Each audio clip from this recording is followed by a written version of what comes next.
Teams in the football championship subdivision are matched up tonight here at Stambaugh Stadium. The 5th-ranked Youngstown State Penguins are close to invincible here at the Ice Castle in postseason play. They've used their home field to win 4 national titles. James Madison, the 2004 champs, they know how to win playoff games on the road. Their journey to another title begins tonight. 2 teams, hungry and hard-hitting, will finish off a great day of football in the NCAA Division I Football Championship. NCAA Division I Football Championship Subdivision is the new name for Division I AA. Already, 7 teams in advance to next week's quarterfinals. Earlier today, the top-seeded Appalachian State, they moved on to the quarters. Montana State, that's their next opponent. Illinois State, the Redbirds, they lie in wait for the winner of tonight's game between Youngstown State and James Madison. 2 A-10 rivals are already in the quarters, with UMass and New Hampshire advancing to the round of 8, while Southern Illinois, the Salukis, they live to fight another day. They will take on the Montana Grizzlies a week from today. So glad you could join us here in Youngstown, Ohio, alongside my partner, Kelly Stauffer. I am Eric Collins. Janine Edwards, she will join us in just a couple of moments. Well, folks, if you're looking for pressure on a Saturday night, you will find it here in the Mahoning Valley. This is one of those deals where you win or you go home. One team will advance to the quarters, but Kelly, another team, their season will come to a close after 60 minutes of football. Yeah, nothing like a sense of urgency, right? But the bottom line is we have a football championship that lets the regular season play out and picks 16 teams to vie for the national championship. That's the way it should be done. Sounds good to me. And James Madison, they like the way this format works out as well. It was just 2 years ago in 2004 that James Madison, they rode that magic carpet ride all the way to the title game. They took on Montana, and in that game, a tremendous ground attack, capped by their sophomore quarterback, Justin Riscotti, scoring the clinching score. And when it was all said and done, James Madison, the Dukes, they won their first ever national championship. And that man, head coach Mickey Matthews, believe it or not, he says that this year's edition of the Dukes is even better than that year's team 2 years ago. That can't be good for the rest of the championship bracket. But what also isn't good, the freshmen and sophomores on that championship team are now veteran juniors and seniors, the heart and soul that fully believe they can go the distance once again. Well, the believers in this game aren't just on the sideline for James Madison. Youngstown State, they've been there and done that as well. Back in the 90s, Jim Tressel, now the head coach at Ohio State, he led the Penguins to 4 national titles. Now, they haven't been to the playoffs since 2000, and this year, if they're going to advance, they're going to have to do it on the ground. They're in the playoffs because of that ground game, and it's a devastating, demoralizing ground game, and they have to get it going. They have 2 running backs that have to carry the load. The first running back, Marcus Mason, a transfer from Illinois. You can see the yards, enormous numbers he's put up, but he has a bad ankle, and we don't know. He's going to go, but we don't know how effective he can be if he goes. Gibson, 37, also a transfer in from the University of Kentucky.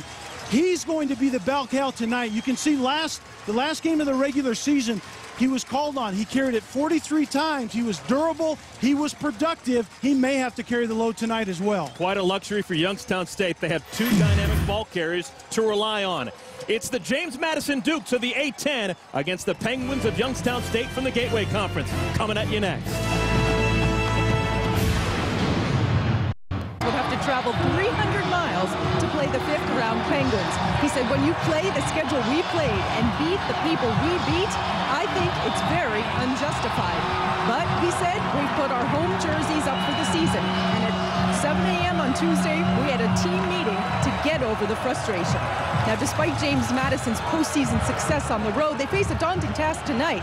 This Youngstown State team has won 12 of its 13 playoff games here at home. Eric? Yeah, Janine, and to put an exclamation point on that, those 12 games that they've won have been in a row here at Stambaugh Stadium, so they know a thing or two about home cooking. Yeah, I asked Coach Matthews, why don't you see if you can just get those jerseys out again and play all of them on the road? He wasn't buying it. There's John Haycock, now in his 6th season. Tressel in 2001. First 4 seasons, somewhat rocky, but he's figured things out here in the last couple of years. All right, James Madison, Jason Pritchard will kick things away, and Youngstown State, they will receive. DeMichael Horn has the football, tries the left side, and he is met rudely at the 16 and dropped after a return of 11 yards.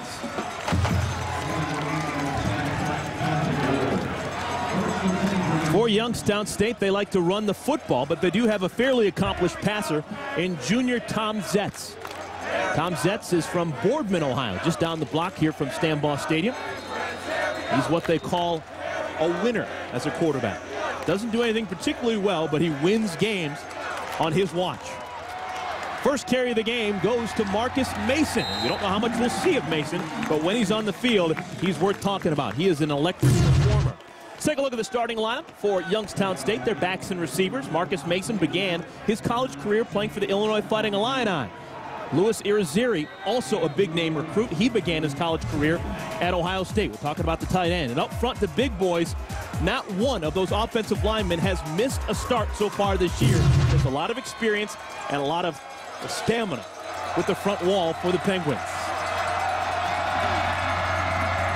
Play action fake, and Zetz wants to throw it, has a man complete to T.J. Peterson. And Peterson has a big gainer and a first down for the Penguins.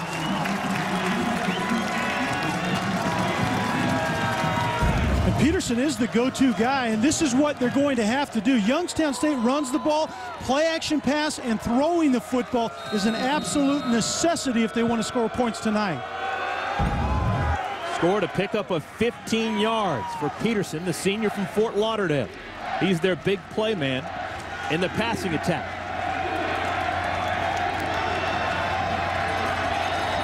Marcus Mason still in the game as the single setback behind Zetz. He's got the ball. This is second carry. Has his feet taken out from underneath him, and he's dropped at the 37-yard line. Paul Zinnefield with the tackle. Let's take a look defensively for James Madison. This is how they line up. Front four, very good on the year. 47 sacks as a team for James Madison. That's a regular season record. A big reason why the front four. Akeem Jordan, he was the defensive player of the year in the A-10 this season.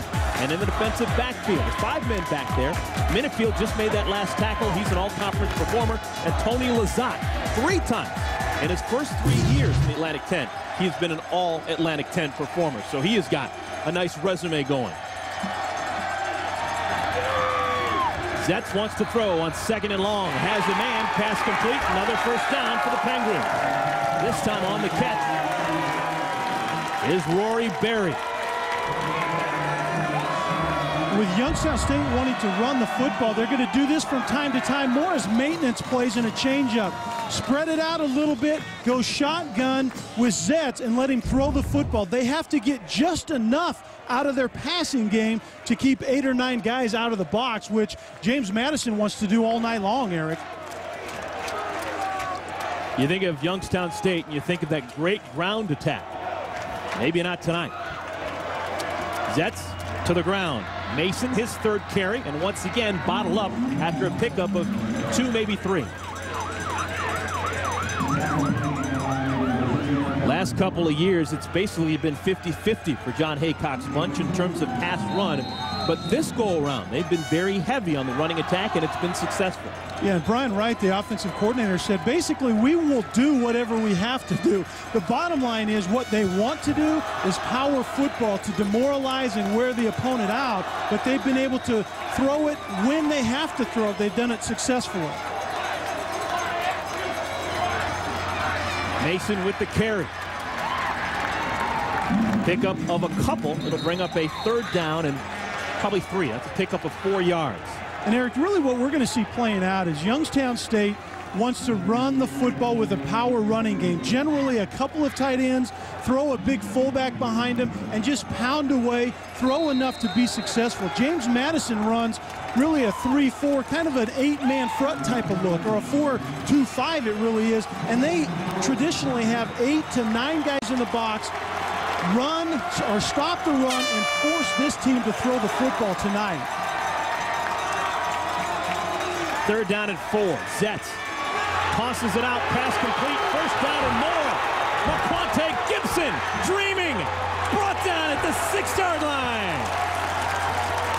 Big play for the Penguins, a pickup of 43.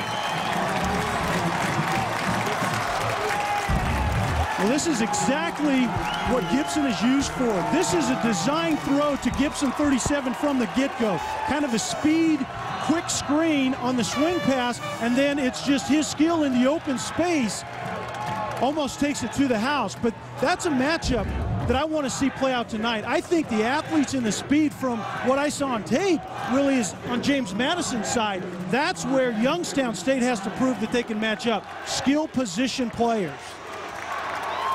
Gibson's gone out. Mason replaces him in the backfield, and Mason lowers his head, gets inside the 5, and is brought down at the 3. On the stop, the safety, Tony Lazat, first man to meet him. The other thing that we didn't get a good look at on that replay is Peterson, the go-to wide receiver, is also the motion man that they formation with because he's a tremendous blocker. He had a great block that sprung Gibson on that play right there. All right, folks, this will be telling early in this game. Youngstown State, they think that they're a more physical team than James Madison. We'll talk more about that as this night plays out. Mason with the carry. Close to the goal line, Akeem Jordan brings him down, and that's going to be at the 1-yard line.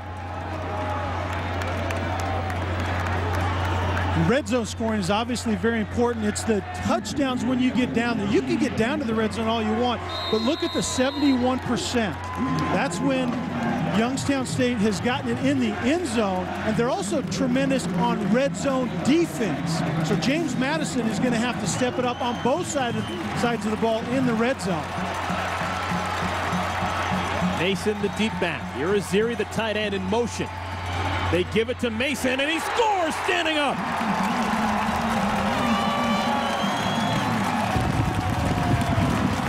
Youngstown State, they draw first blood, a 1-yard touchdown run for Marcus Mason. Marcus Mason is the nimble-footed back.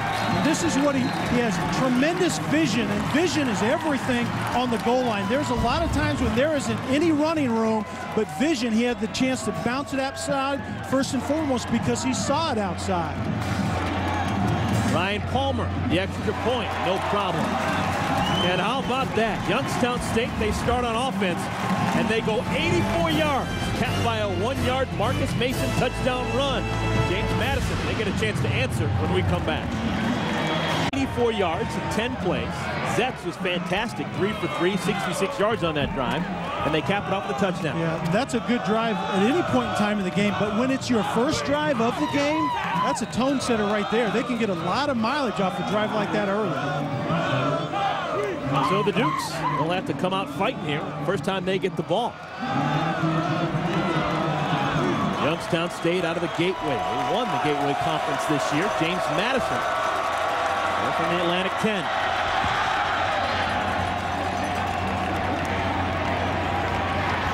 Scotty McGee takes it from inside the 5, and McGee, he's got a chance down the left side. Cutting back McGee, thinking about it. Does he have the speed? Touchdown, James Madison! How about that for an answer?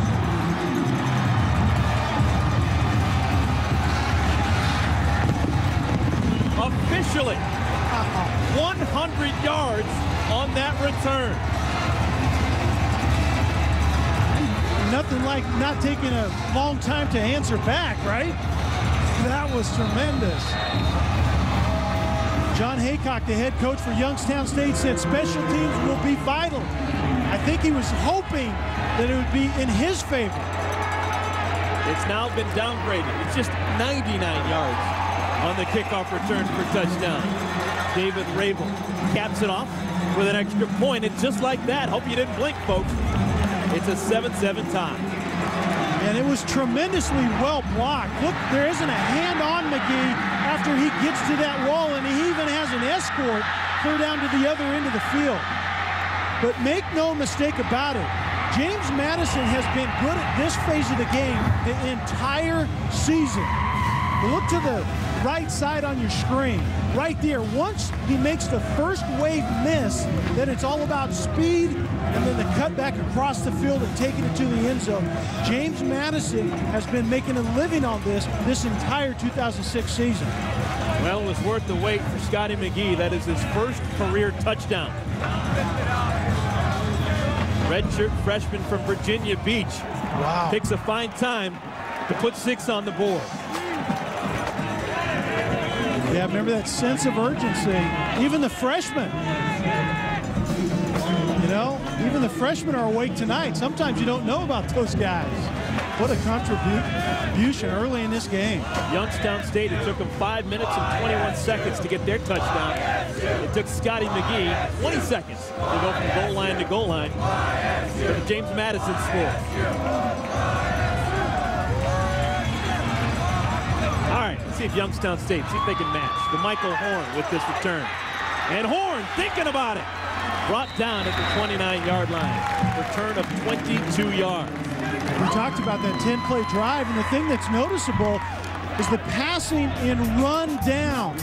That's what's vital for this team right now. Youngstown State throw on run downs and then run on throwing downs. And then Gibson, the quick screen, the tremendous blocking, he takes it down, and then Mason cashes it in right at the end. If they can get mileage out of Mason tonight, it's just going to be icing on the cake. But he wasn't expected to be very effective with that bad ankle.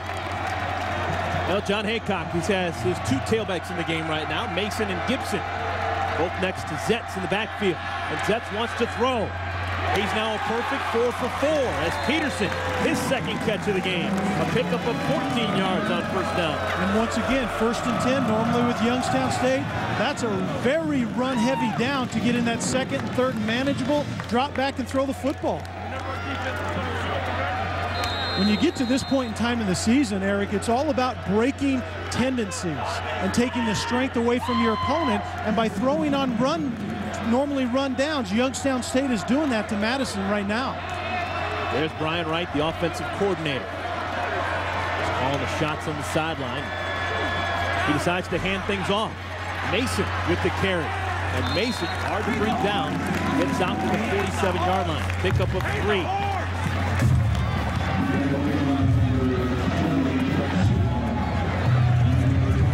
We talked about that offensive line, Eric, at the top. They've started every game. On the offensive line, continuity is king. And when you can start the entire season together, this is where you begin to have that payoff, because it's about sorting out looks and different looks that they're going to get out of James Madison's defense tonight.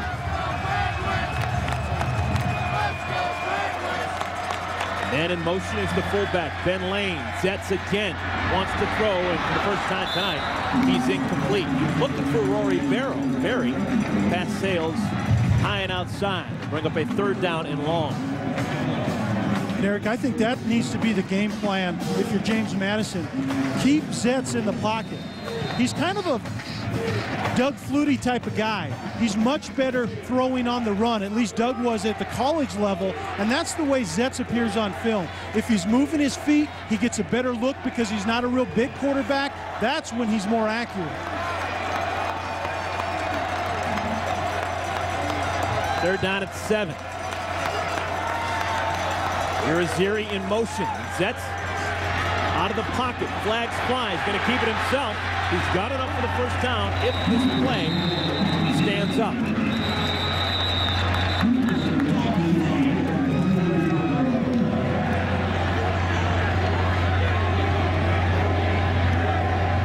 So we'll have to sort this one out. This is the first flag on the play. Today's referee is Jeff Peaser for the Southern Conference.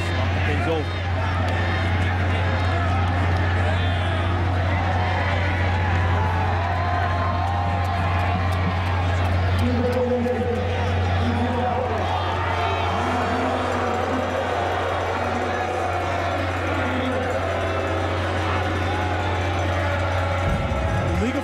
Generally means they only have 7 guys, or actually 6 guys, on the line of scrimmage.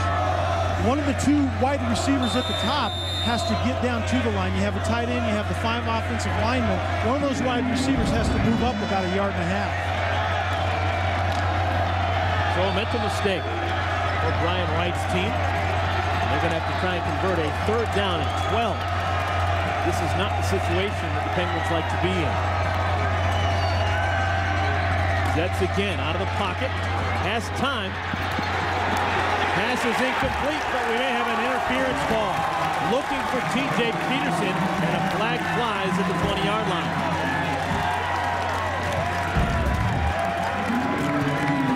Jets once again move him out of the pocket. Got a little pressure, but Adams, the defensive back covering the wide receiver Peterson, he simply just needed to turn and find the football. It was tremendous coverage, but you're going to bail the wide receiver out if you don't turn and find the football in the air. 15 yards, automatic first down.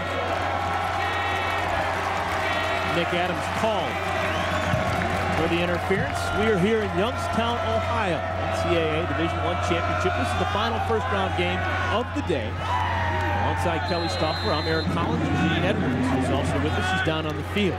So far, Youngstown State has had the ball for 6:40, and they have 7 points. James Madison, they've had the ball for 20 seconds, and they have 7 points. James Madison working a 99-yard kickoff return for a touchdown by Scotty McGee. Mason, stutter step, and he's going nowhere. He's brought down for a loss. First man to get to him, Marcus Haywood on the stop. Loss of 2. Kelly, that's something they do well. James Madison, they like to shoot the gaps, and they have a lot of sacks and tackles for losses. Yeah, that's really the essence of their defensive scheme. They run a 4-2-5. Basically what that is in layman's terms, it's an 8-man front. They play a lot of times with a couple of safeties, only 2 linebackers, so they really have safeties.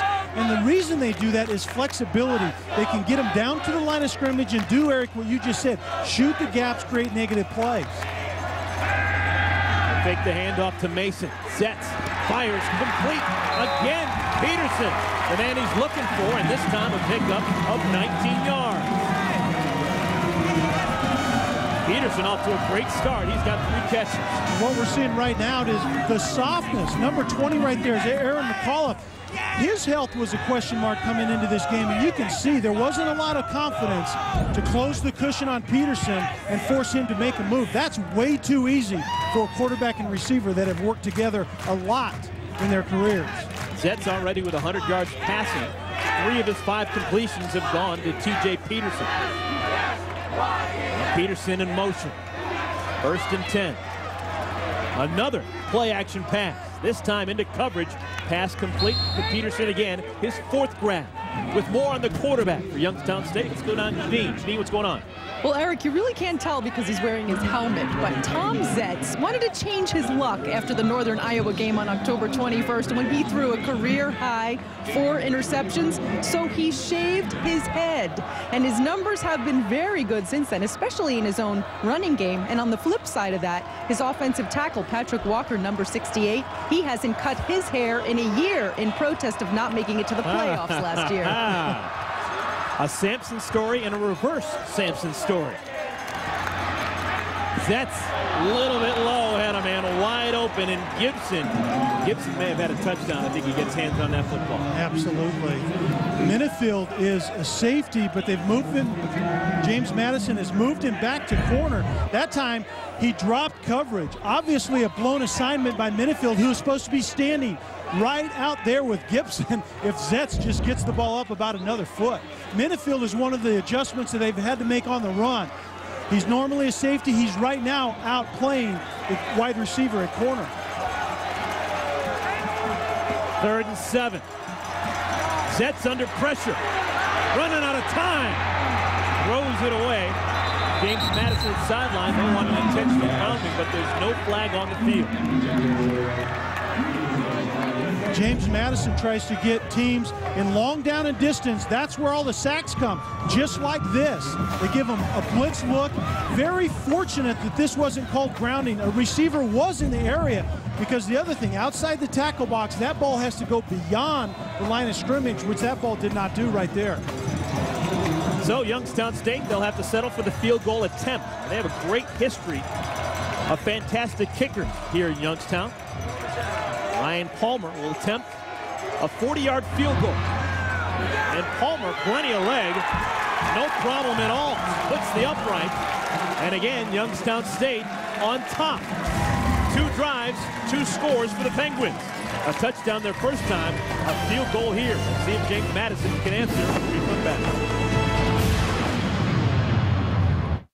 Enterprise Rental Car Made the pilgrimage up from Harrisonburg, Virginia to take on the vaunted Penguins of Youngstown State, who have won 4 national championships in the last 15 years. This time a short kickoff. Fair catch called for. James Madison will take over on the 29-yard line. Let's go back to the college football studio. Linda Cohn. Linda? All right, Eric. Over on ESPN, Wake Forest is playing Maryland at College Park. And Keon Lattimore, a 13-yard touchdown run for Lattimore's first TD in 6 games. Put Maryland up 7-0 against Wake Forest in the first. The winner here plays Georgia Tech in the ACC title game. Linda, thank you so much. Obviously a huge game in the ACC.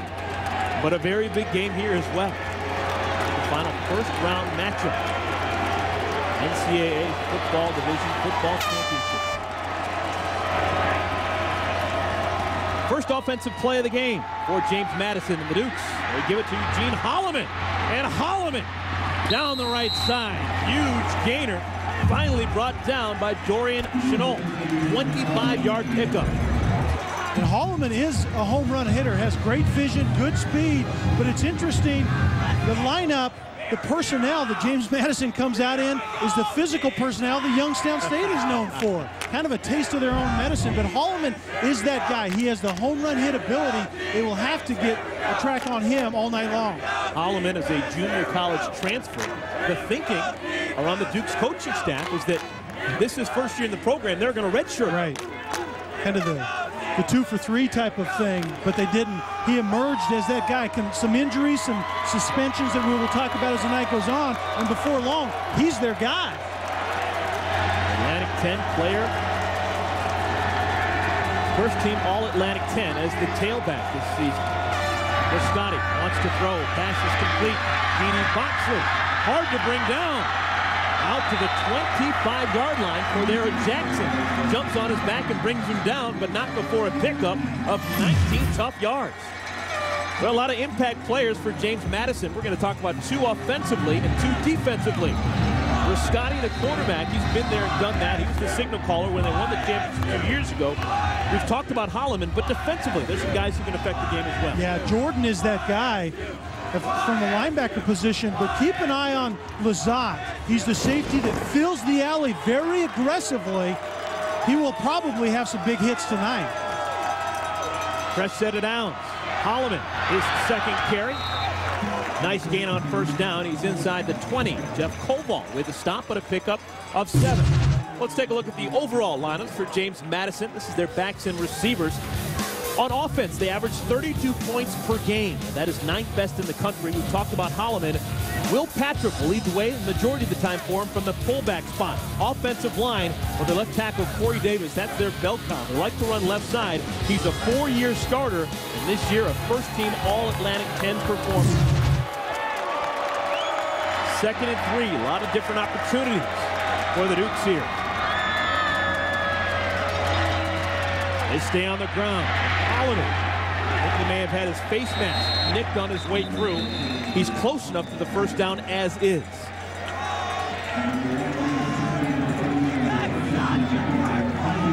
I guess the only question is this a 5-yard face mask penalty, or is this the personal foul variety? It would be 15.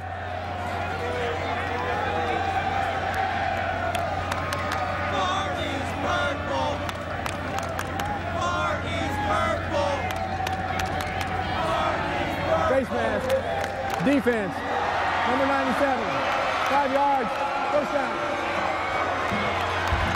So it's just the 5-yard variety. This is the same play they ran earlier, right there. The 5-yard variety just because he let go. Let's take a look at Youngstown State defensively. They run a standard issue 3-4. Savage, Phelan, and Jacobs up front. Linebackers, big story. Number 56, James Terry. Didn't start their last game against Western Kentucky with an ankle injury, but he's back in the lineup today. He is a difference maker. Holloman inside the 10, close to the 5 before he's brought down by Bob Parrott. Secondary for Youngstown State. This is how they line up. And the quarterback to keep an eye on is number 1, Jason Perry, senior from Warrensville Heights, just outside of Cleveland. He has got 4 interceptions on the year. 2 of those he's taken back for touchdowns. Isn't that the definition of a playmaker? We talked to him yesterday, a very articulate young guy, and even in the meeting, very energetic. He's the vocal and emotional leader of this entire football team. Hard to do from your cornerback spot, but I guess he's got a big voice. Well, and it's hard to do when you're only about $150 as well. JMU knocking on the door. 2nd down and 5, and before the play gets underway, a flag comes out.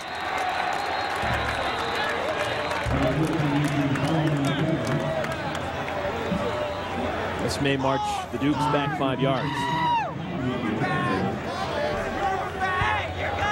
Prior to the snap, delay a game. Offense, number 11, 5 yards. Still 2nd down.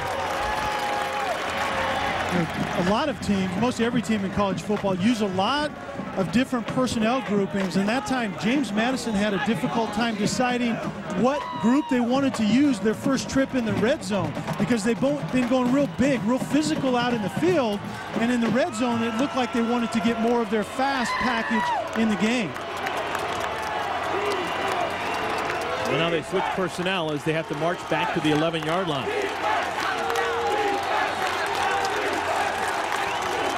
And a timeout is called. The senior Justin Riscotti didn't like what he saw, and JMU, they call timeout, and they're going to talk things over on the sideline.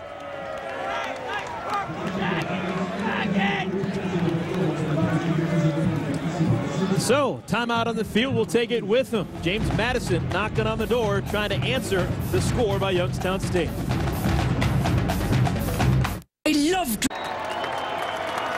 Welcome back, everyone. After the timeout, James Madison already getting close to the line of scrimmage. They have already figured out what they want to do. This is a very important down. 2nd down and 10 and 11. Want to make this manageable and get on the scoreboard. Riscotti calls his own number. He's got room left side. Touchdown! That was too easy. 11-yard touchdown run for the senior from Gainesville, Florida. Remember the first 2 running plays to Holloman. This is the play action set up by those 2 running plays. Absolutely no contain outside, and Riscotti can do just that. He's very nimble-footed for a 6'4", 225-pound quarterback. Extra point, up and good. So combined in the first 12 minutes of this game, we've got 24 points. Who would have thought it? Winner moves on to the round of 8. Loser goes home. Out on the line. We'll be back in a moment. Las Vegas Invitational is part of Feast Week, presented by Lowe's on ESPN2. That's tonight at 11 o'clock Eastern Time. And speaking of offense, those 2 teams can get up and down the floor just a little bit. I don't know. Are they going to have 24 points in the first 12 minutes? Probably. Yeah. They probably will. Jason Pritchard kicks off one more time. Calling for it, and with return, that's Josh Kaysen, the senior. Out across the 30, close to the 35. Big return, 32 yards. Janine, what's going on down to the sideline? Well, Eric and Callie, I'm sure you remember when we were talking to James Madison coach Mickey Matthews, and we asked him what's impressed him about quarterback Riscotti, and he said to us, how much time do you have? He said he thinks he's the best offensive player in the country, and he told us, I haven't seen anybody that I would trade him for. And Coach Matthews doesn't necessarily like the fact that some of the awards that are given out have a heavy emphasis on yardage. He says these kids can't get any honors unless they're ranking up huge yards.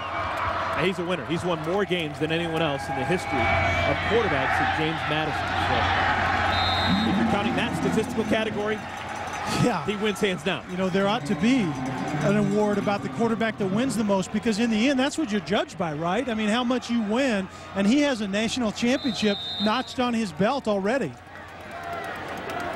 Scotty began his college career playing for the Louisville Cardinals. Had a redshirt year there and played his redshirt freshman year before transferring here to James Madison. They're happy to have him.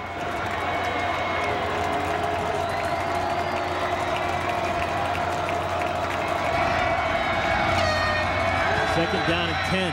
Zetz wants to throw. Has a man. Another big gainer. Harry with the catch down across the 50 to the 43-yard line. This is just a little bit too easy. Once again, Zetz getting outside to get a better look at the play. But right now, James Madison are having issues in the secondary coverage-wise. They've had to move some guys around, and they don't have a beat on what Youngstown State is doing. Youngstown State is having way too easy of a time throwing on rundowns. On first down this time, they go to the ground, and on a keeper, Zetz picks up a couple down the left side, out close to the 40-yard line. Kelly, I guess we should note that the head coach for Youngstown State, John Haycock, he learned from Jim Tressel, who's done fantastic things at Ohio State. And Tressel, one of the things he's known for is unpredictability in big games. Yeah. That's what we're seeing right now with Youngstown State. Absolutely. It's about breaking tendencies, and Tressel is incredibly good at that. You never know what Ohio State's game plan is going to look like from week to week, and you see that out of Youngstown State this evening. Gibson back into the game, carries across the 40, upended at the 39-yard line. Pickup of 2.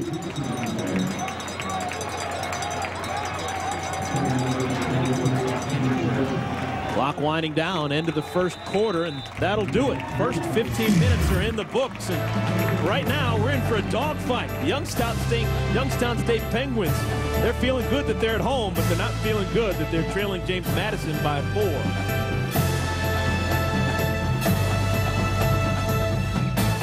Here on the campus of Youngstown State. Youngstown State is the only Division I program that has a penguin for a mascot. You think? I can guarantee you that that is the case. All right, third down and 5. Youngstown State after the quarter break, what do they come out with? It is a pass to the tight end, Irizarry, and he's going to be close to first down yards. It's going to depend on the spot. You're going to give it to him.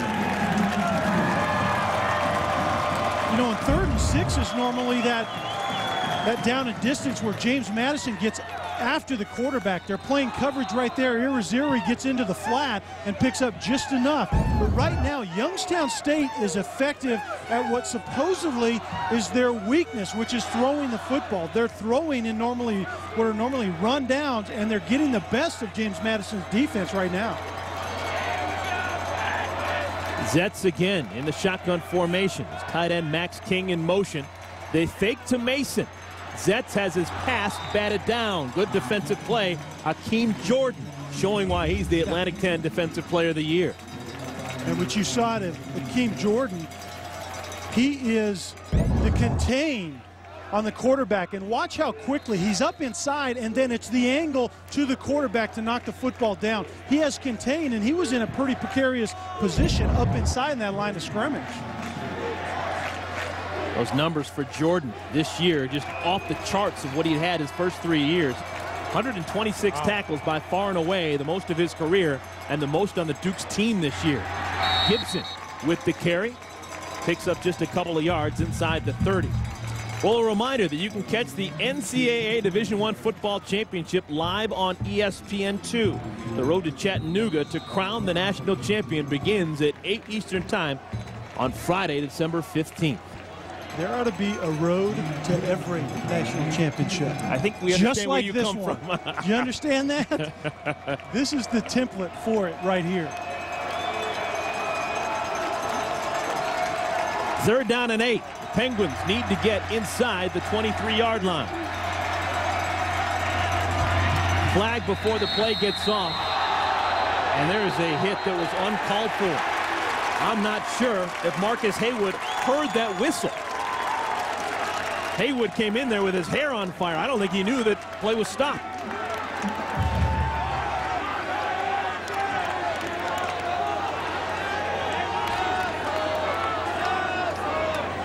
It looks to be a delay of game penalty, but the penalties may offset now.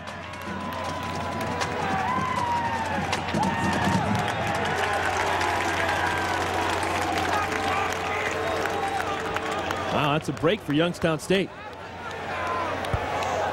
Prior to the snap, Delay a game. Offense. Also, we have personal foul against the defense. 15 yards. First down. I should make myself clear, because it's a personal foul, those cannot be offsetting. Listen to it in live right here. I don't know. When a defender is coming clean on the blitz and the quarterback, I mean, how does the defender right there, Haywood, know the quarterback is dropping back? That's what a quarterback looks like when he drops back and hits his last step. But you have to protect the student athlete. The referees did a nice job right there. The hard part for James Madison, it's a play that never should have happened. So they get the first down to the Penguins. Ball now on the 24-yard line. Zets again to throw on first down. Wants a touchdown. Pass incomplete. Looking for Berry. Pass sails out of the end zone.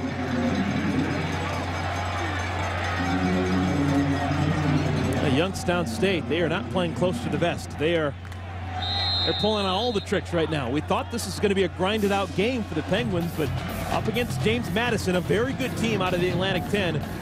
They're leaving it all on the table. Alongside Kelly Stouffer, Eric Collins, Janine Edwards also here working the sidelines.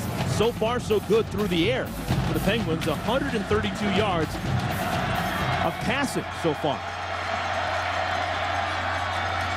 Mason with the carry. Struggles forward, finally stopped at about the 17-yard line. Eric, a while back you made the comparison with Haycock and Tressel. You know, Tressel did that. He was flexible and went to this spread option type of offense with Troy Smith because you have the athletes to do it. He's very good at doing that from game to game and changing the game plan. Youngstown State is doing a masterful job thus far. A run-heavy team, they're spreading it out and throwing very effectively.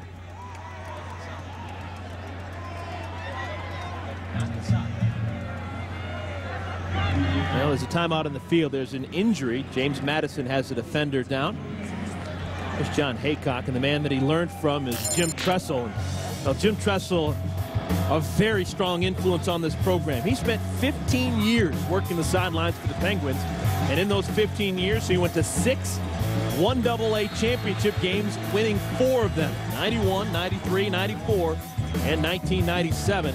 Jim Tressel left after the 2000 season. In that 2000 season, his defensive coordinator was John Haycock, and he handed over the reins to Mr. Haycock after 2000. And Coach Haycock is trying to chart his own course, but the difference is championships. The Tressel talk will go away a little bit further when Youngstown State wins some championships under Haycock, just like Tressel did. John Baranowski had to leave the game for James Madison. He's replaced by Sam Daniels on the defensive line. 3rd down and 7. Zets. Fastball complete. Inside the 10, close to the 6-yard line.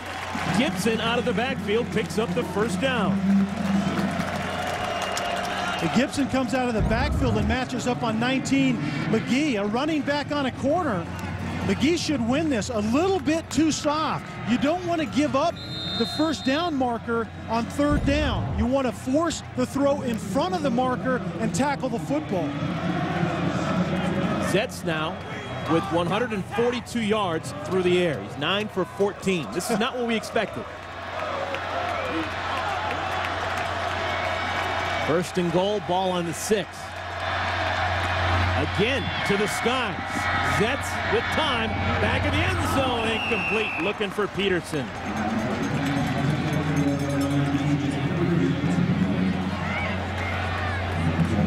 All right, we figured out what Youngstown State wants to do. Tell me about it. We figured out what they want to do. JMU, the Dukes defensively, what's their answer?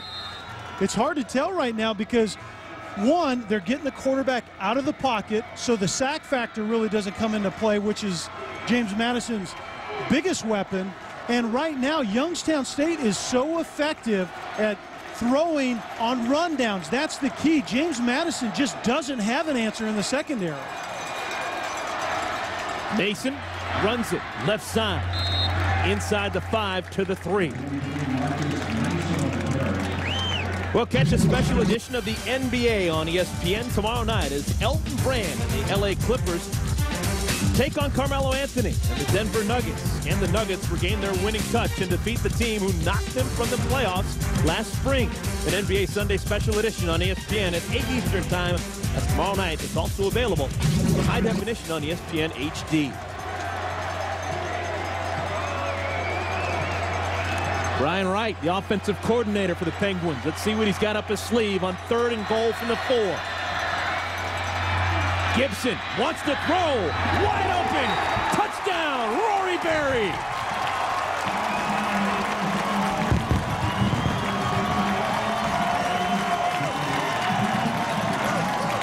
Folks, anything goes when you're trying to advance to the round of 8. This is a great play call to the pitch to Gibson. Let that fast, athletic defense react to the quick pitch and then throw it over the top of that reaction to Berry. Great play call, great execution. Palmer. Extra point caps off a fantastic drive for Youngstown State. Rory Berry, his 2nd touchdown of the year. Quante Gibson, his 1st touchdown pass ever. That makes Brian Wright a happy man.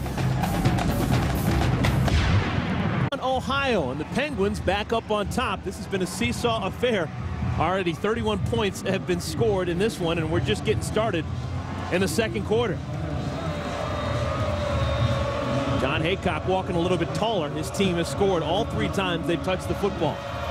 Most recently, 4-yard touchdown pass. Quante Gibson to T.J. Peterson. On the return. Out across the 20-yard line. That is where James Madison will start this drive, a return of 15 yards. Let's go back to the college football studio and Linda Cohn. Linda. All right, from one big game to another. This one on ABC in LA, USC and Notre Dame. John David Booty hook it up with Dwayne Jarrett. 9-yard TD pass, 4th straight game with a touchdown for Jarrett. Trojans on the board first, 7-0, Eric. Linda, thank you so much.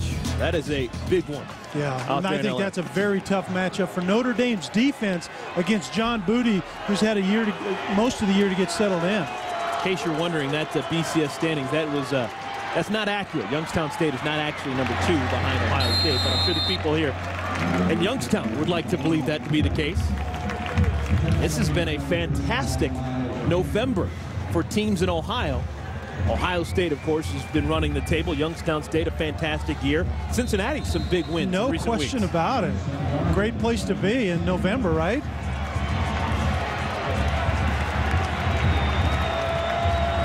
Second down and 2. Eugene Holloman. I'm the big fullback. Holloman with the football. Brought down before he can get to the 1st down. Rashad Cotton with a good stop. It'll bring up a 3rd down and 1. Well, this is what happened last week in the state of Ohio at the Horseshoe. Michigan fell to the Ohio State Buckeyes in what was the game of the year thus far. But also game with Ohio ties. How about the Cincinnati Bearcats falling or taking down the Rutgers Scarlet Knights? For Rutgers, their 1st loss of the year. Mark D'Antonio's bunch feeling very good about themselves. The Buckeye State doing very well for the last 7 days. 3rd and short, and the 1st down is picked up by Holloman. Good tough running off the left side. I like the game within the game that's playing out right now. James Madison is looking like Youngstown State. Youngstown State offensively is looking like James Madison, willing to put the ball in the air.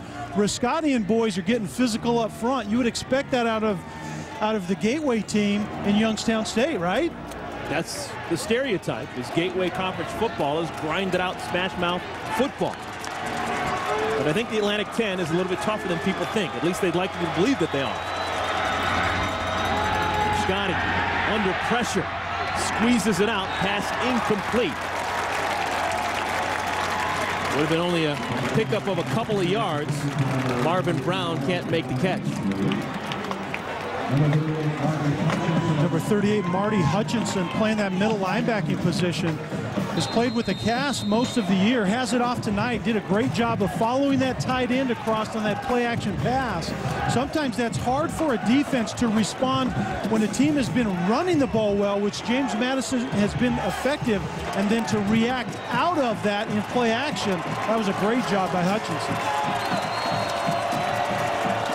Alvin Banks is checked into the game in the backfield for James Madison. They pitch it out to him. And Banks, nowhere to go, brought down at the 33-yard line. Good defensive play by the Penguins.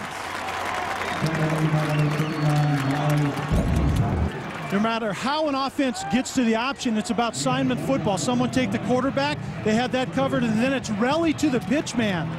There was absolutely nothing there for Banks, but if I'm running the option, I want Holloman as my pitch man. He's that guy with speed. He can get quickly to the edge and has a little bit more shiftiness in his feet. All right, 3rd down and 9, obvious passing down. Rascotti has only attempted 2 passes so far today. 5 receivers in the game.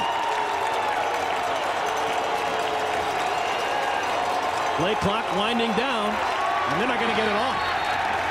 Another delay of game penalty.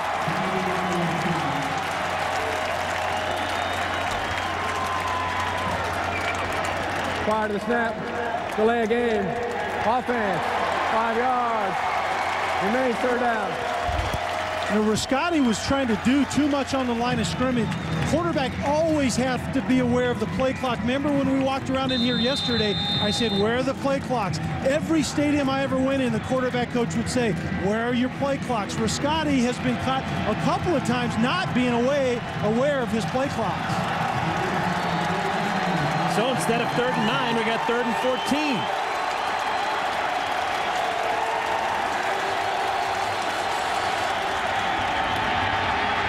Rascotti, little dink, and they're going to get the 1st down. Mike Clausen, the backup tight end, with the catch and run, and that's going to move the chains. A pickup of 18. Let's get another update with USC and Notre Dame. Linda, what's going on? Okay, Eric, over on ABC, it's the same hookup. John David Booty again to Dwayne Jarrett. Jarrett's 2nd touchdown of this game. His first multi-touchdown game since September 16th. 24th TD pass for Booty, guys. Well, if anyone's going to come back, I like my chances with Brady Quinn and Jeff Samardzija. Thank you, Linda. All right, fresh set of downs. They complete the 3rd and 14, get the 1st down. And on this carry, Holloman, a pickup of 1 before Jeff Koval with the stop. Koval, one of those great stories you hear every once in a while. Koval is the guy who didn't play his first 2 years in college.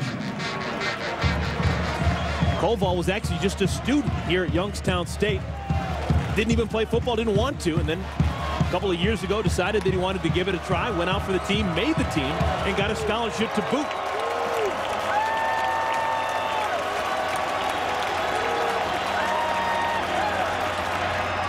Rascotti throws that one away, I think, or maybe he thought someone was going to save when they really zagged. For more on Koval, let's go down to Janine. Janine, what do you have? Well, Eric, Jeff Koval does have 40 tackles this season. You don't want to mess with him or his 24-year-old brother, Chris, who's also known as Special K in the ring. His brother, Chris, is a pro boxer. He's been a pro since 2003. And in 29 bouts, he has 26 wins with 18 knockouts. His last fight, guys, was May 24th, the USBA Heavyweight Championship. He lost to Shannon Briggs in New York. Wow, it's a hard-hitting family. Don't go to the wrong side of the Kovals. 3rd down and a bunch. Rascotti out of the pocket. Using some good mobility. Going the other way. Rascotti gonna run for it. And he's got a chance. Spun down inside the 45. I think he's gonna be a yard short. This is gonna bring up a 4th down and 1. Michael Savage is the man who tripped him up. Rascotti is a very nice athlete at that quarterback position, taking it all the way across the field and then gets very close to the 1st down, but that's what he brings to the table, the ability to buy time, and then he keeps his head downfield. That's what Youngstown State was afraid of defensively. He runs around, but he still wants to keep the throw alive. And now This is interesting. 4th and 1 at the 44-yard line. It looks as if they're going to punt it away. Wow. I don't know that that sends a very good message early in this game to your team. Everything's on the table when you want to win a championship. They're going to fake it, and they give it to the back, Akeem Jordan, and he's got the first down and more. How about that? They go for the trick play, and they get the first down. Everything is on the table when you want to win a championship. Riscotti did not like the reaction. I'm not convinced that was part of the acting job right there. He cannot know that there's a fake called behind him. And then very well executed. Snapping to the up back, ekes out a first down. When you want to win a championship, everything is in play. So both teams with trick plays early in this game. Fresh set of downs, ball at the 36. Riscotti looking for the big play. Flips it out, pass is complete. That's Holloman with the catch, and he's brought down after a short gain. A pickup of 4, maybe 5. Riscotti really showed his pocket presence right there. Watch how he's going to go downfield. Right there, the corner recovers, and he steps and throws it outside. In the end, it was a very good decision. He has a long delivery, but it's not that long. He was thinking of going deep.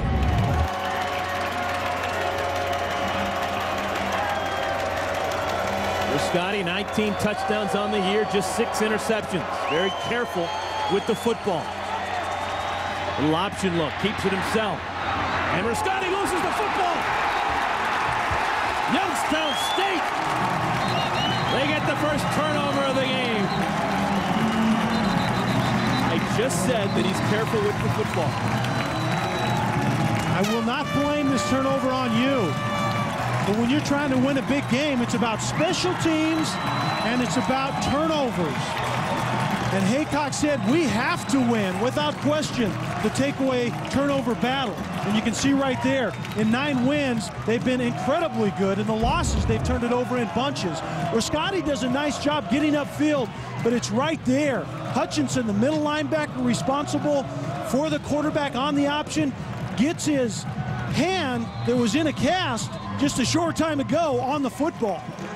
And Chris Golfer, the senior from Chicago, comes up with the recovery. That is the first possession for either team that did not result in a score.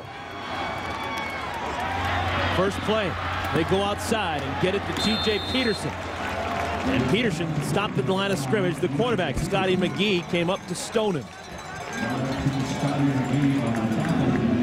Underneath 5 minutes to play, first half. Youngstown State, they've been able to grind that clock out. A good drive here, and they may not give the ball back to Dukes here in the first half. Yeah, even though they've been playing an Air McNair impersonation very, very well in this first half, they have been controlling the ball, and maybe they're onto something. We can still control the ball by throwing the football and utilizing the short passing game.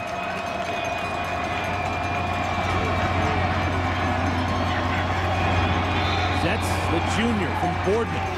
Changing the play, and before the ball is snapped, another flag. There was 1 second on the play clock when he snapped that football.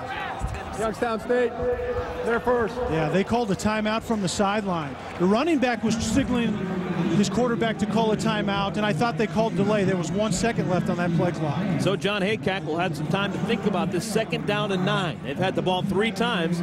They've scored 3 times. See if they can make it 4 for 4 when we come back. Welcome everyone back to the Mahoning Valley. We're here in Youngstown, Ohio, a city with a lot of history, a lot of tradition, but believe it or not, if you're looking for the tallest building here in Youngstown, you're looking at it right here. Stambaugh Stadium is the largest building in Youngstown. 2nd down and 9 after the timeout. Zetz wants to throw, and again he finds his favorite target, T.J. Peterson, good enough for first down yards. Let's go back to the college football studio. Linda Cohn. Linda. Eric, the ACC Atlantic up for grabs over on ESPN between Wake Forest and Maryland. And Kenneth Moore, 19-yard touchdown run for the Demon Deacs, his 2nd touchdown of the year. Earlier, Kevin Harris had a 2-yard TD run.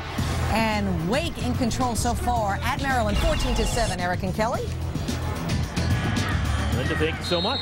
Back here, carry for Marcus Mason, who's off to somewhat of a slow start. He's comparably. He's a guy who averages 166 yards per game. He's been slowed somewhat.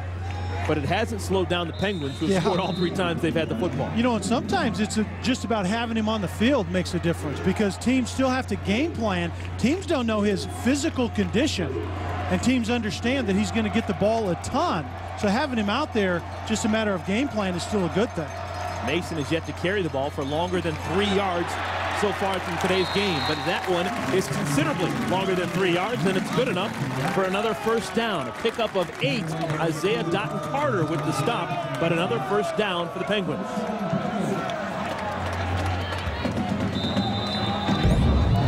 And Mason has a sensitive ankle, but when you get a lot of guys at the point of attack, and number 50 right there, Tanner, pulling, doing a good job of creating the extra room by getting an extra helmet at the point of attack, but it's also number 50, Tanner, that is down. Remember, every one of these offensive linemen started every game, never missed a game, and now Tanner's down on the field. Well, Tanner's being attended to. We'll take a timeout. When we come back, we will see if the Youngstown State Penguins can keep this drive alive. Nothing like shopping. Attended to. Josh Tanner is the left guard. Watch number 50. He pulls and leads Mason up in the hole, does a great job, but right there at the end, he gets his right knee ankle rolled on, and he hobbled off the field. Number 72, John Foster, senior from Cleveland, has replaced him at the guard spot.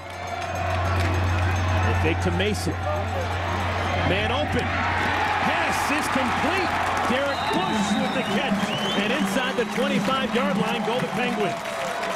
Pickup of 29 yards through the air. This is really the first time that Zetz had to put something on the ball and throw into a tight space. A very good job with a tight end. You have to put it right on them. With those big-bodied guys, they don't adjust to the ball very well. Bush does a nice job of catching it on the back shoulder. But I'm very impressed with the way Tom Zetz has thrown the football this evening.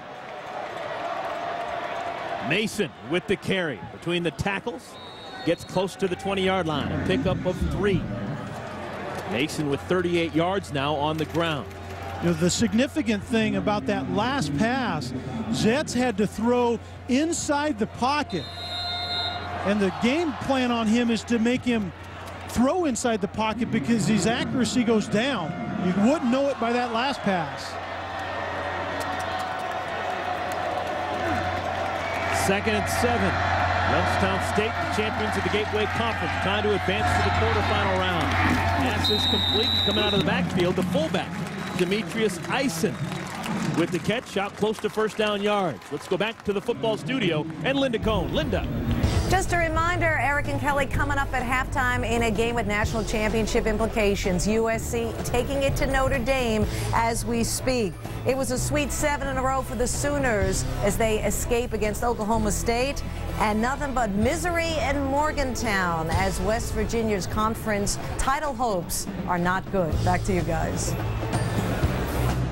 Linda, thank you so much. That's a surprise to me. West Virginia losing against South Florida at home.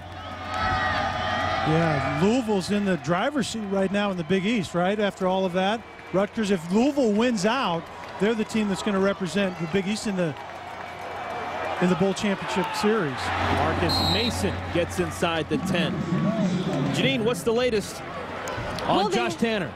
Sorry, Eric. They had number 50, Josh Tanner, sitting down. The trainers were looking at his right ankle. They said they believe he has a strain, but not a sprain of that right ankle, and he is questionable to return in the second half. Thank you so much. We'll keep an eye on that, Janine. 2nd down and 5. Mason with the carry. Not much doing right side. He's brought down close to the 10-yard line. Chuck Supine, first man to get there. When I refer to the Big East, actually it's the Scarlet Knights that control their own destiny. Louisville has to have West Virginia beat them at some point in time. 30-second timeout. We're down to 1 minute even to play here in the first half.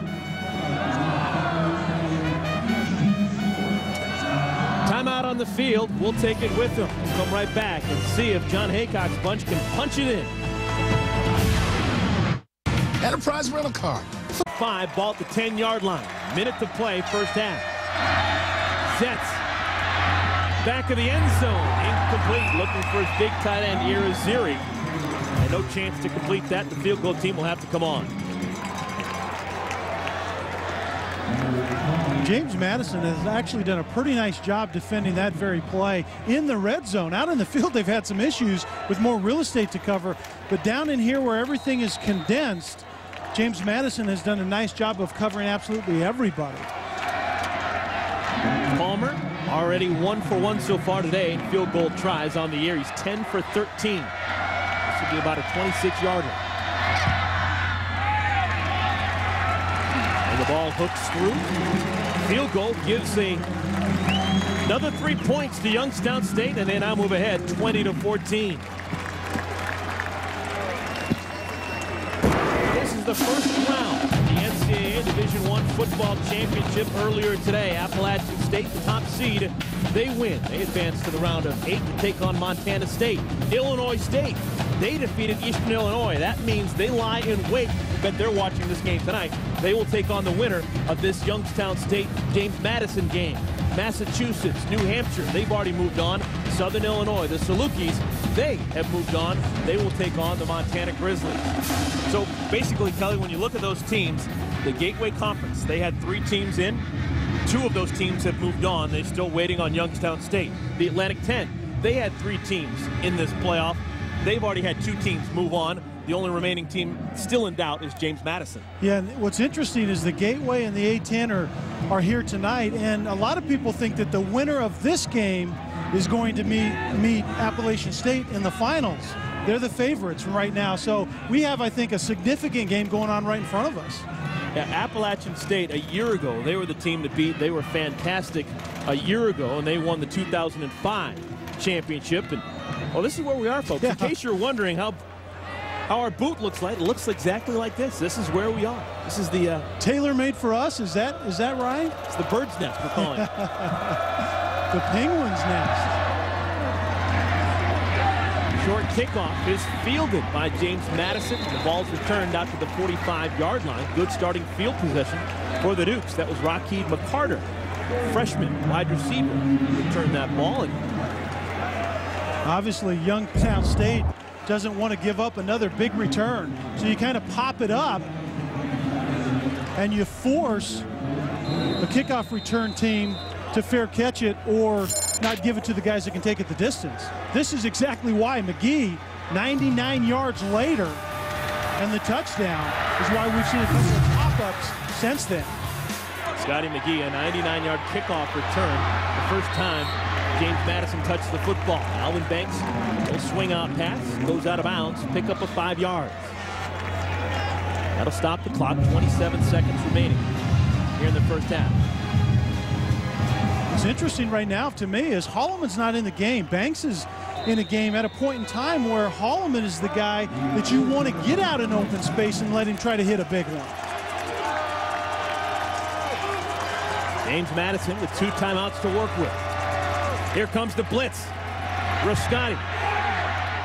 Pass complete. Oh my, big hit made. L.C. Baker goes backwards. He was crushed. Rashawn Simons comes up and makes a heck of a play. The freshman makes a nice play. The quarterback, the veteran, kind of protects him. He throws the ball right at him. He didn't lead him one way or the other. He let him kind of gather himself with the reception. But Simmons still puts the wood to him. JMU, they call the timeout. Now both teams will get a chance to rest for a moment. 20 seconds remaining in the first half. Now on the 45-yard line. Well, tonight at 11 o'clock Eastern time on ESPN2, the defending national champion Florida Gators. They have a huge early season test at the Las Vegas Invitational. They'll take on the 12th ranked Kansas Jayhawks, led by Brandon Rush, Julian Wright, Mario Chalmers. They've got a whole bunch of fantastic performers. The Las Vegas Invitational is part of Feast Week presented by Lowe's on ESPN2. That's tonight at 11 o'clock. Well, Mickey Matthews in his 8th season. James Madison, 56 wins, 39 losses. This is his 3rd trip to the playoffs. 99, not so good, but 2004, fantastically good. They won the national championship 2 years ago. Fresh set of downs, first down at 10. Riscotti with 5 receivers at his disposal. Riscotti under pressure, steps up, gets out of the pocket, throws, pass complete, out of bounds. Good gain. Ardon Bransford, his first catch of the game, good for 16 yards. That's exactly what defensive coordinator Mike Kolakowski's afraid of. Blitz off the edge, you don't get to Riscotti, and then you leave receivers open. Riscotti avoids the blitz and then finds the receiver downfield. Riscotti loves to break down the blitz with his feet, but still keep the throw alive.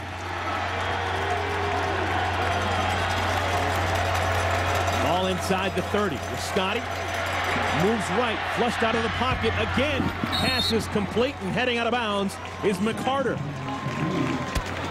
So now, very close to makeable field goal range for James Madison. Pickup of 9.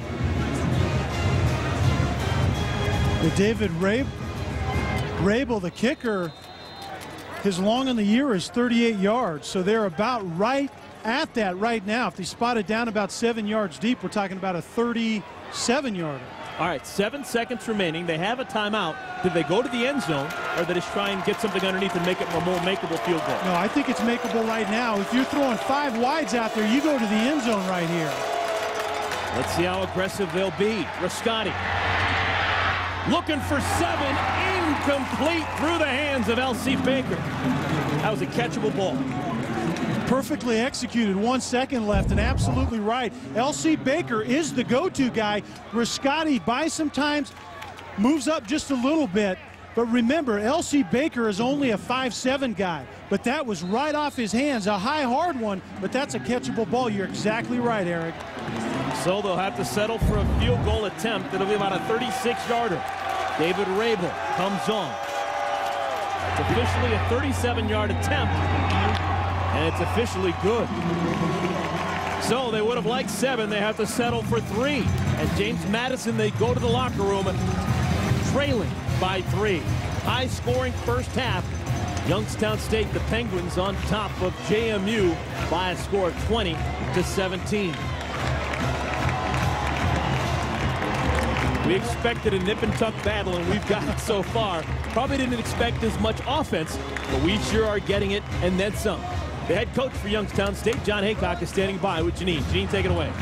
Coach, you've been making things happen all season with your running game, but now you're having success tonight with your passing game, specifically your short passing game. How is that happening? Well, they've got so many guys down in the box, and our guys are making some good reads, and Tommy's making some good checks at the line, and just trying to get the ball out on the perimeter and get it away from the box. There's so many guys in there. It was reported in the local news that the Maine head coach, Jack Cosgrove, had told James Madison's head coach, Mickey Matthews, that he would have no problem coming here and beating you guys. How did that affect your players when they found out about that? Yeah, I don't know. I think our biggest focus has been on, us and ourselves and being able to, block and tackle, and that's the key. And we got to do a better job in special teams. That's been the change of the game, and we got to get it corrected here at halftime. Well, you've given us some surprises, so we'll see you in the second half. Janine, thank you so much. Well, John Haycock can't be too...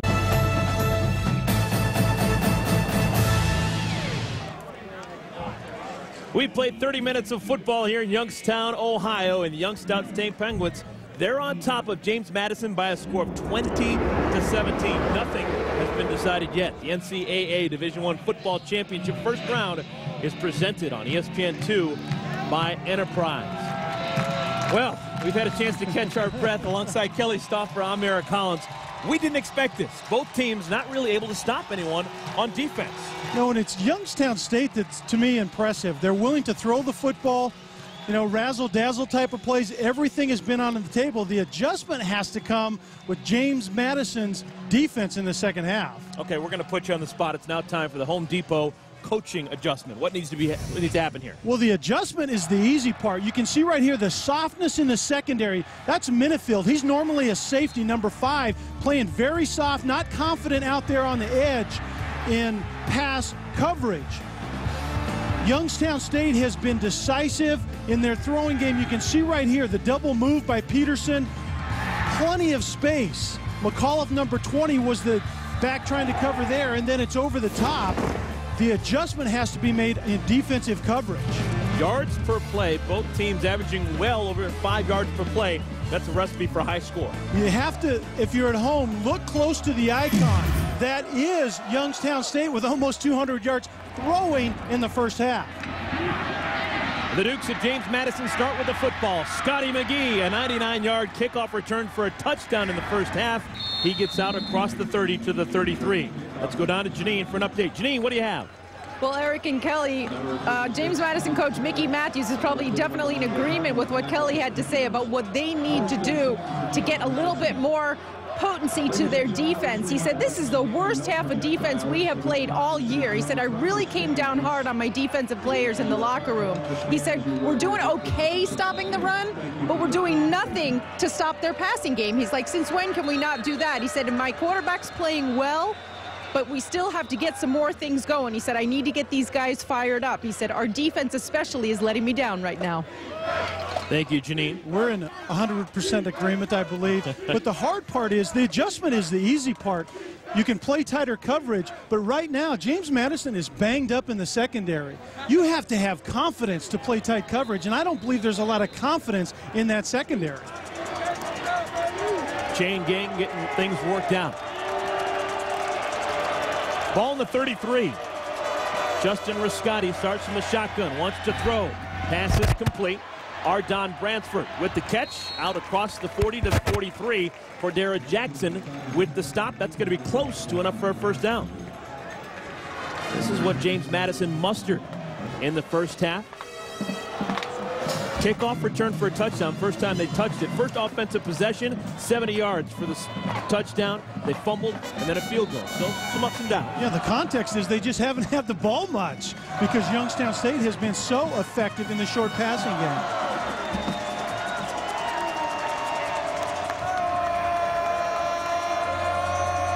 They picked up 9 yards on first down, so it's 2nd and 1. Whole playbook is available to the Dukes here, and they're going to be conservative.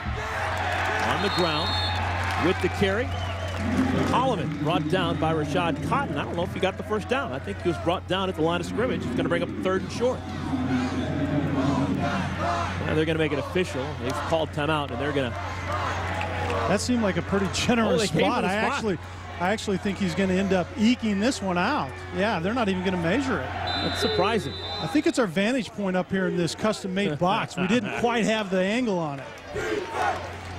See, we're right there. We're the highest point in the town. If it wasn't for the press box across the way. Yeah, we are not high maintenance. No, we aren't. On the carry, Holloman right up the gut, crosses the 50, pickup of 7 yards on first down before Jason Perry trips him up. We haven't gotten a chance to talk much about James Madison's offense, but they're very balanced, very physical up front. Holloman's really the new guy on the block, and he has a lot of vision. He has a home run hitting ability. We didn't see him much in the first half because we didn't see James Madison's offense much in the first half.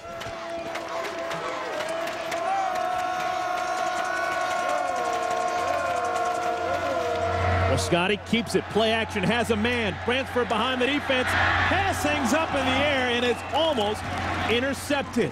Jason Perry almost with his 5th interception of the season. Yeah, this is play action pass, and this is meant to go downtown by design. There's only one receiver out, and that's Bransford.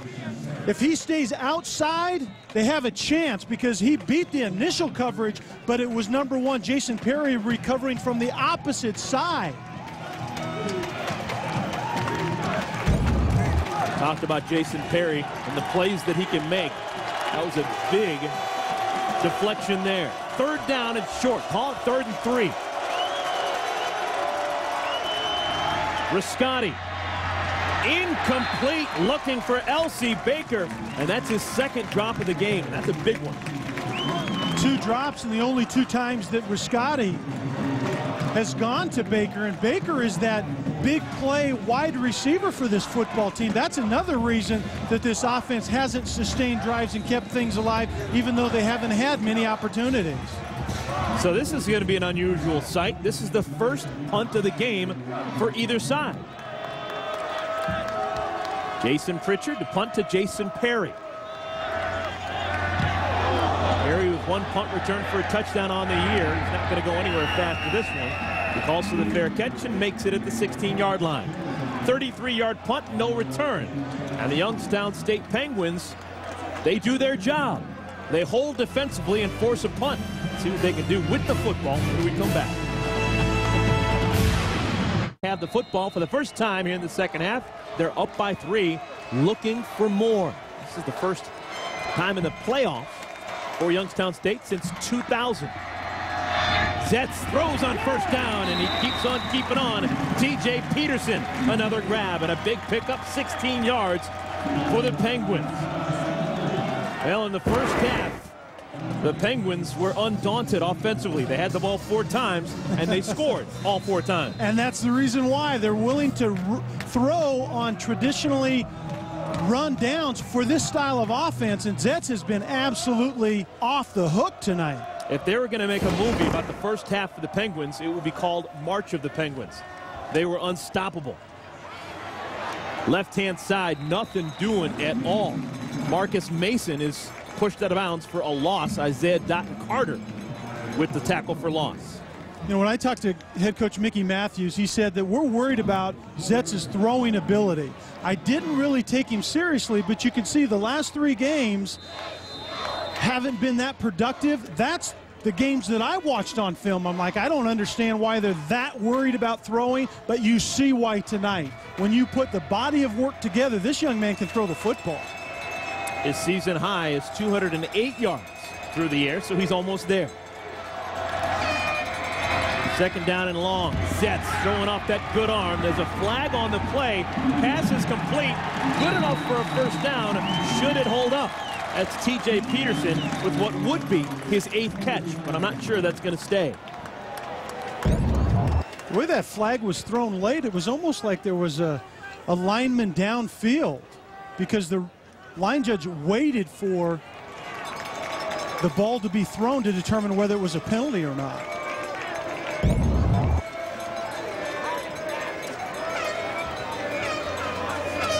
Ineligible player downfield against the offense. Number 87, he was covered up, 5 yards. Second down. Yeah, even though 87, Derek Bush, is a tight end, he's on the left side, he's covered up, meaning he's ineligible. He can't go downfield without it being a penalty. There is Derek Bush, who's going to go to the sideline for this play. The bottom line is, his wide receiver needed to be off the football and uncover him, and that would have been an eligible play. Now 2nd and 19.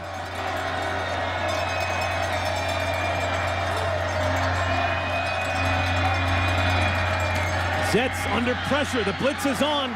Keeps it himself. Makes a nice move and dives out to the 35-yard line. That play had disaster written all over it, but he picks up 11 yards on the scramble. Well, log on to your new online source for all things college sports, ESPNU.com. This online gateway will connect you to all the college sports content from ESPN, combining the latest news with an expanded collection of new exclusive material, scores, and columns. That's ESPNU.com. We are college sports.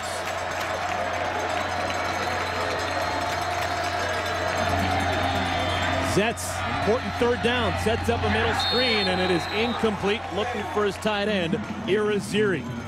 So, Youngstown State will have to punt the football away. That's their first punt of the game. You know, the difference was, Eric, it was 3rd and long. Even though Youngstown State wanted to throw the football in the first half, they were able to throw the football short because they were in those manageable down and distances. That's when James Madison comes after the passer in 3rd and long. Joe Bishop, his first action today. High hanging punt. Their catch is made for by L.C. Baker at the 26-yard line. So both teams, after a fantastic offensive first half, have to punt here in the 3rd quarter.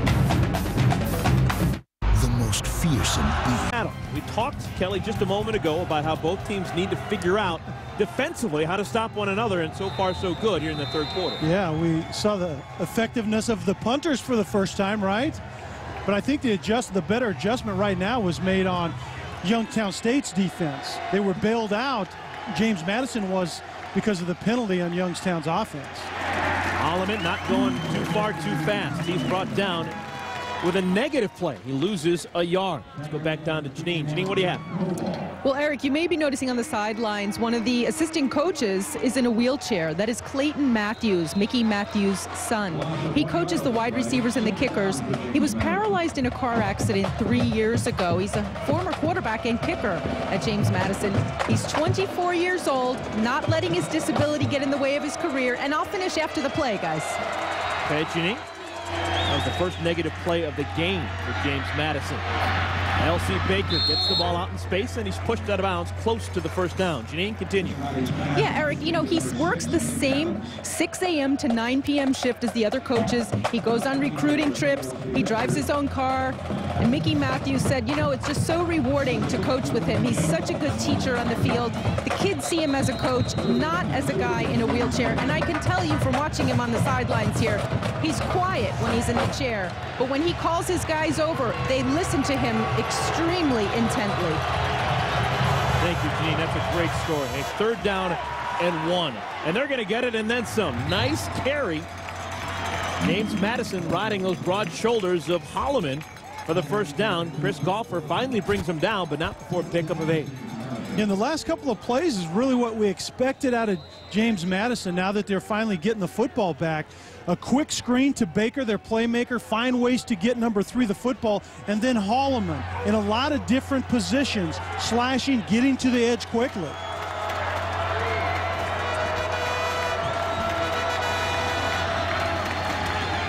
They give again. Holloman bottle up at the line of scrimmage. Gang tackle, maybe a gain of 1. Well, we talk about the experience for James Madison. They won this whole ball of wax in 2004, riding that man's shoulders. He was just a sophomore back then, but Riscotti now back for his senior year, and there's whispers around the James Madison campus that he's got pro potential. Yeah, we haven't seen much of it tonight because he hasn't been in throwing situations a whole lot, or on the field at all for that matter. But on tape, this guy definitely can make every throw that you need to make at the next level. With time, Riscotti passes complete to his fullback, Will Patrick, his first catch of the game, and he's brought down after a pickup of 5.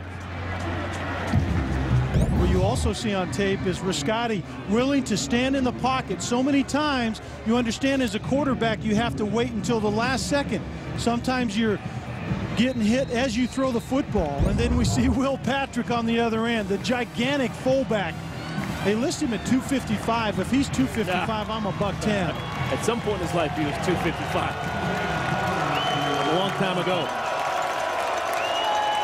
3rd down. They need to get close to the 45-yard line. Just a 3-man rush. Riscotti with time. Pass is complete. Going up high and making the grab is Bransford. Pickup of 10, and the chains will move. Bransford, number 8, is the guy who's had a little wiggle room. Youngstown State is aware of number 3, Baker. The crossing route right in front opens up the dig route or the end route behind Baker once Baker clears out the underneath defenders. And then Bransford makes a nice catch going up knowing that you're going to get hit in the back.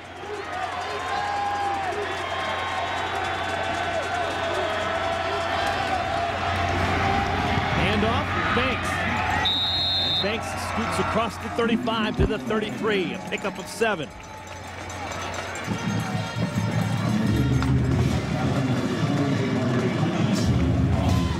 James Madison, he received an at-large berth this year to the NCAA Division I Football Championship. They are one of 3 teams from the Atlantic 10 to make it to this football championship, joining UMass and New Hampshire. James Madison, they were the champions of the South Division of the Atlantic 10. Inside handoff, and again, Banks slides through a crease and picks up good yards, a pickup of 6 and another first down. Well, you can catch a special edition of the NBA on ESPN tomorrow night. It's Elton Brand, Sean Livingston, and the LA Clippers taking on Carmelo Anthony and the Denver Nuggets. And the Nuggets regain their winning ways and defeat the team that knocked them out of the playoffs last spring. NBA Sunday Special Edition on ESPN at 8 Eastern Time.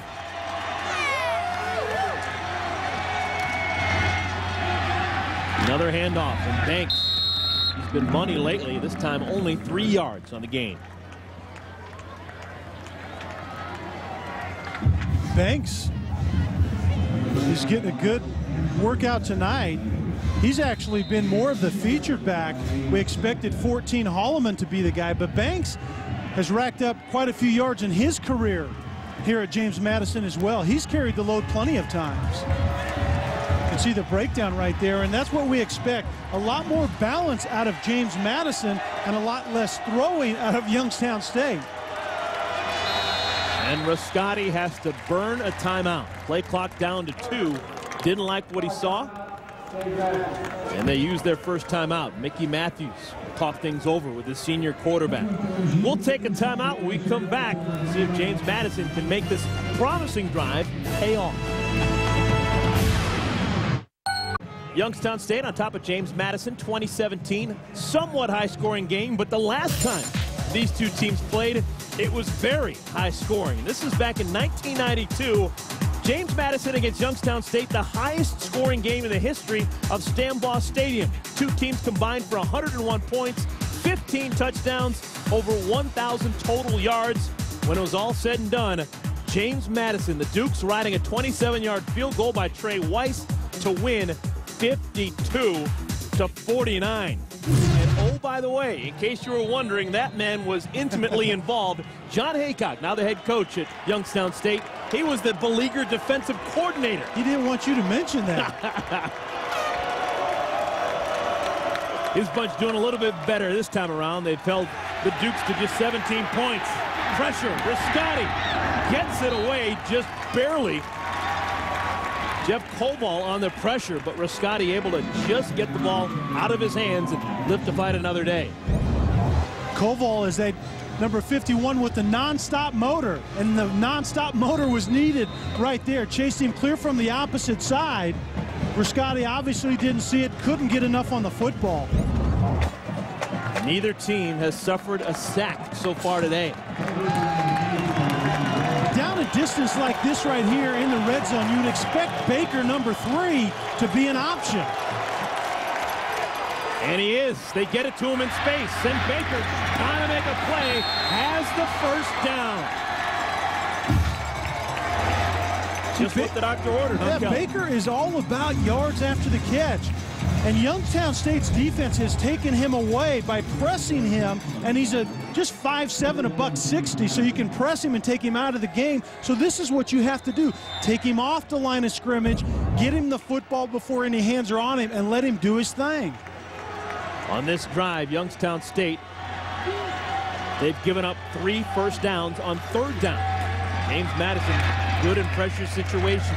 Holloman with the carry, only 1 yard available. Jim Phelan brings him down, and a late flag flies. Yeah, and the bell cow up front, number 65, Corey Davis, is going to be penalized for an unsportsmanlike after the play by your veteran. You can't have that kind of thing if you want to get to the next round.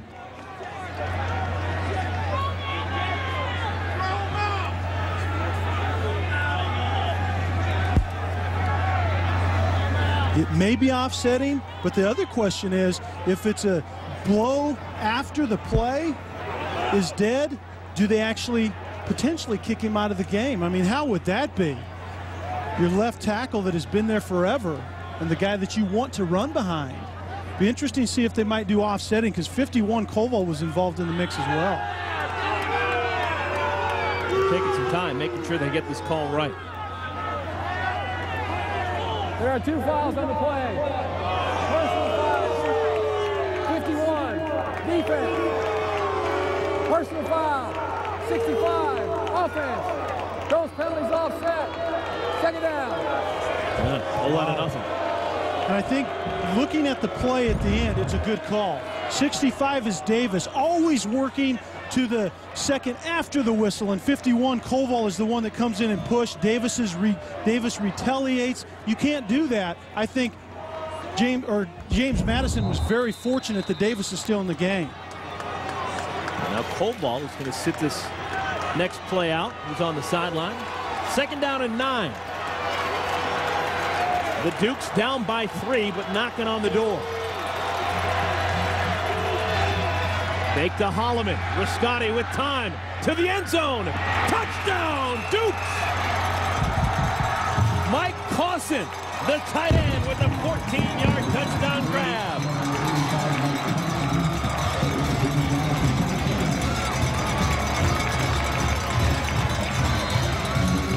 That is the 2nd big catch for the tight end Cawson. Just a redshirt freshman, but that grab takes the lead away from John Haycock's Penguins. Extra point, no problem. And it is a 4-point lead for James Madison. Cawson is that vertical receiver. Play action pass is directly designed to hold the coverage on the tight end to do exactly that. Sneak in behind him, give Riscotti a place to throw the football. Very well designed and a nice throw by Riscotti. Give your tight end, especially when he's standing in the end zone, a ball that he can hang on to. Put it right in his breadbasket where he has no choice. Good drive for James Madison. They convert 3 first downs. And when it's all said and done, Riscotti passes 5 times, 6 yards, picks up 50 yards of their 73 through the sky, and they get 7.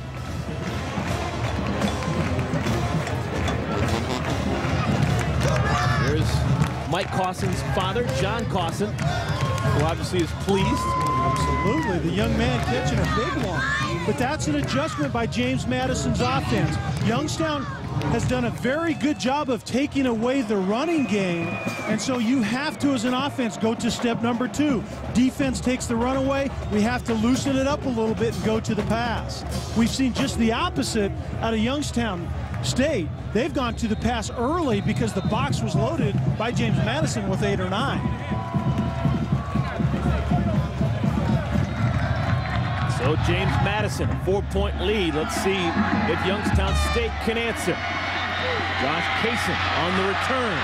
And Kaysen slides out to the 30-yard line. We're back to the college football studio where we get an update on Wake Forest and Maryland. Linda, what do you have?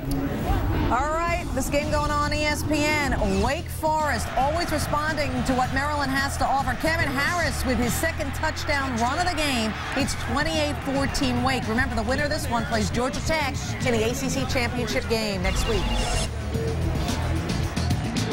By the way, what a season they're having. You talk about a Cinderella story. There's a good one right there.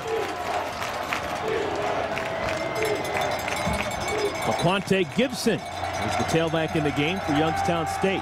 Zetz wants to throw on 1st down. Wants a bunch and throws to no one in particular. Passes incomplete. Was looking for T.J. Peterson, but no chance at all to make the play. Have you ever seen a receiver quadruple covered? Yeah. Right now, Youngstown State sent 2 receivers out in the pattern, and I kid you not, number 9 was surrounded by at least 3, maybe 4 guys. There's the adjustment that we talked about James Madison need to make. You have to get tighter coverage defensively and force Zetz to make some throws, force his receivers to run some nice routes. 3 receivers in the game. 2nd and 10, they want to throw again. Set up the screen for Kaysen. Kaysen good in the open field, gives up ground, and he's going to lose ground. A big loss on the play. Akeem Jordan with the stop, a loss of 7 yards. That's why he's the A-10 Defensive Player of the Year. I was going to say, Mason gave up ground and tried to change direction, but he didn't realize 23, Akeem Jordan, was the one chasing him down. Has speed to burn himself. Get the ball out quickly, get blocking out in front, but don't do this when number 23, Jordan, is chasing you. He has the speed of a running back. So it's now 3rd and a bunch. Call it 3rd and 17. They need to get to the 40. Zet's pocket collapses, moves to his left, throws it up for grabs, has a man. Incomplete, looking for Kaysen, and the ball is knocked away. Adam Ford, good defensive coverage.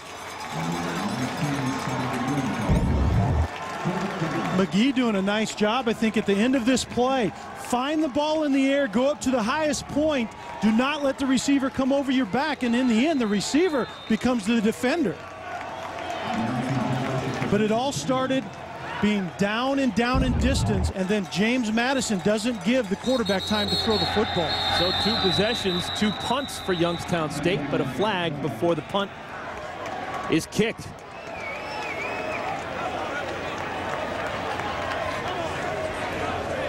Prior to the snap, false start, offense. Oh, my. Number 21, 5 yards. Things going bad to worse for John Haycock's bunch.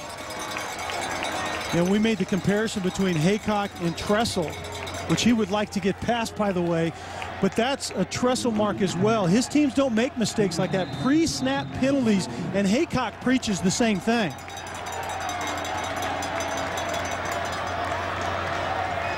L.C. Baker, a dynamic returner, getting ready to field this one. He's not going to have a chance to run with it. Calls for the fair catch and makes the grab at the 48.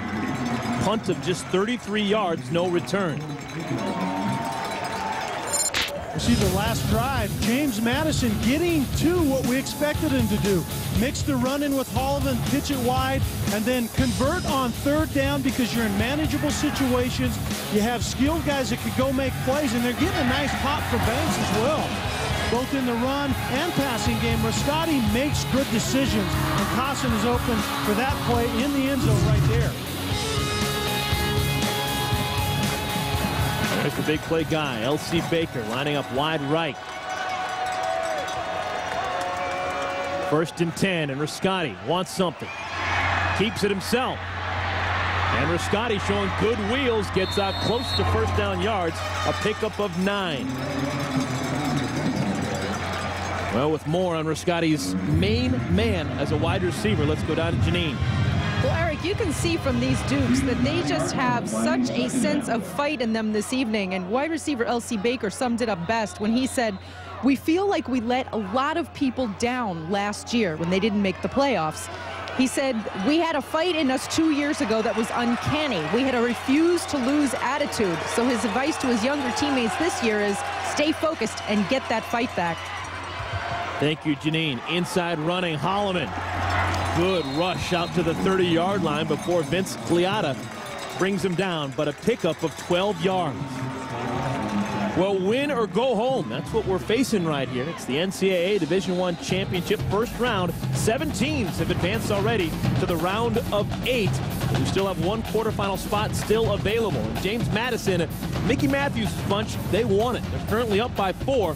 They're the only team that's scored in the second half. And look at the yardage differential. Almost 100 yards more in the second half for James Madison as opposed to the Penguins of Youngstown State. On 1st down, they stay on the ground. Holliman showing good balance. Gets to the 27, a pickup of 3.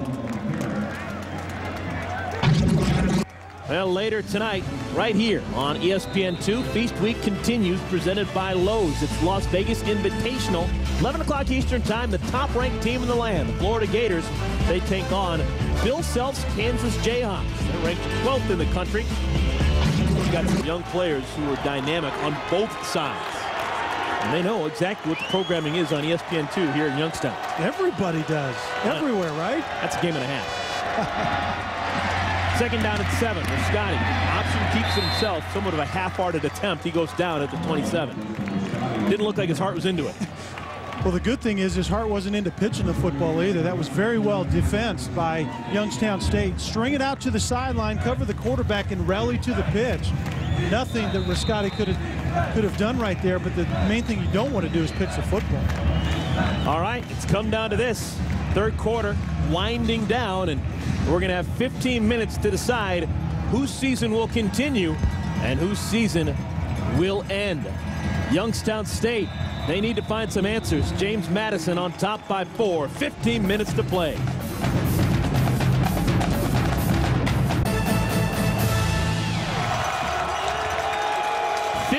Minutes remain. The winner advances to next week's quarterfinals to take on the Illinois State Redbirds. The loser, their season is over. 3rd down at 7. James Madison. Rascati. He can run for it. 1st down and more. Rascati, touchdown, Dukes!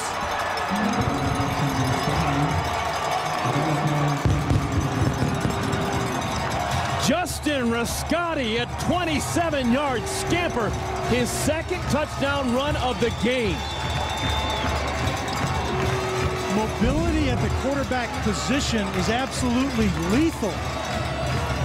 James Madison went big. They had big personnel in the game, play action pass, but when your option number 2, if your receiver isn't open, is give it to your quarterback's feet, that's not a bad option in the end. Largest lead of the game for either side. It's now an 11-point advantage for Justin Rascati and the James Madison Dukes. They're looking good. 14:52 remaining, trying to advance to live another day. James Madison on top of Youngstown State by 11. Justin Rascati, the quarterback, he's been the difference. And, well, Youngstown State head coach John Haycock knew he'd be trouble. I think the key is to slow him down. I'm not sure that you stop a guy like him, and I don't think our guys can get frustrated. Great quarterback, he's going to make a run. He's going to make a throw. The key is that those throws and those runs don't become touchdowns. Well, they didn't slow him down, nor did they stop him. First, it's the great ball handling, and then, look, he becomes a very nice running back once he decides to tuck the ball. Rascati responsible for 3 touchdowns on the day, 2 rushing and 1 passing. Over 1,000 yards career rushing for his 3 years at JMU. Josh Kasem on this return brings it out to the 20-yard line, and that is where the Penguins will start on offense. Well, the other part of what Coach Haycock had to say, Eric, is you can't get frustrated. This is where we will see whether they get frustrated or not. It's this drive right here where Youngstown State's offense hasn't done much. They need to come out and get something done right now. Now, Youngstown State is not one of those teams that wants to play from behind. They like to be the lead dog. Although the way they're throwing the ball tonight, maybe that philosophy has changed a little bit. Winner advances to take on Illinois State in the quarterfinals. Penguins continue to struggle with the rushing game. Here in the second half, they pick up just 1 yard on that carry. Marcus Mason, we talked about the ankle injury. He has been slowed so far today. Yeah, we knew he was going to play, but the question was his effectiveness. He hasn't been real effective. James Madison sells out against the run, and then they get you behind and down in distance like Youngstown State is right now, and then they get after you. This is where Youngstown State hasn't been, behind down and distance much in this game. Mason normally averages close to 7 yards per carry. Today he's averaging 2 yards per run. Jets wants to throw. Pass is complete right side, Rory Berry. Nice play. That's going to be a first down for the Penguins. Pickup of 12 yards. And a man is down in the backfield. James Madison has one of their defenders lying on the ground in pain. That's John Baranowski, the junior from Sudbury, Mass. Baranowski has been one of the real finds on this year's team. He's a transfer from the Connecticut Huskies program. Mickey Matthews didn't know what he was going to get out of Baranowski, but he has really solidified things on that defensive line. So some concern over Baranowski, and with that we'll take a timeout. 13:52 remaining. James Madison up by 11.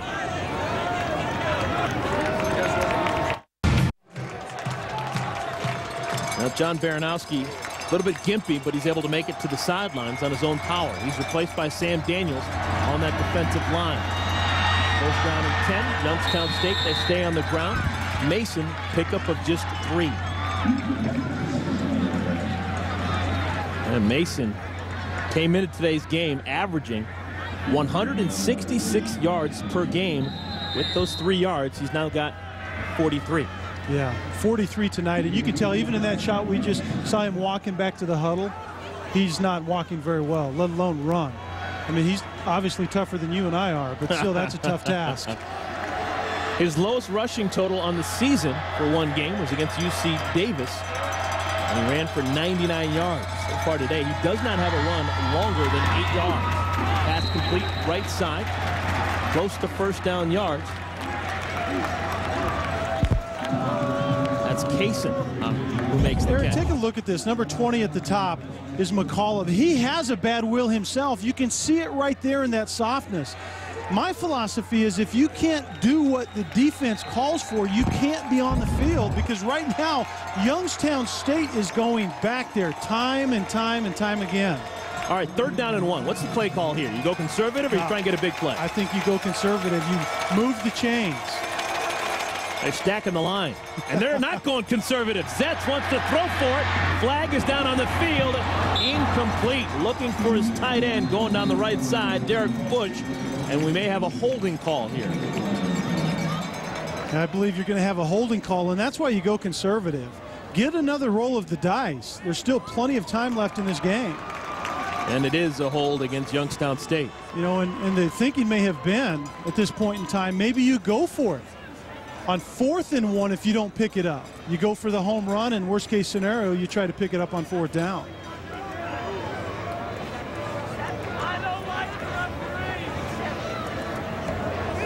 Holding, 23 in the offense. That penalty's declined. 4th down. You know, it's one thing where the ankle affects you in running the football, but also in pass protection.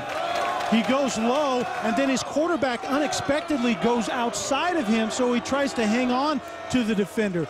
Went low on the defender, but you can't grab him around the knees. All right, James Madison, they declined the penalty, so it's now 4th and 1.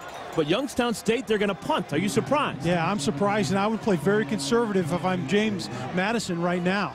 Look out for the fake, you're saying. Absolutely. They are going to punt it away.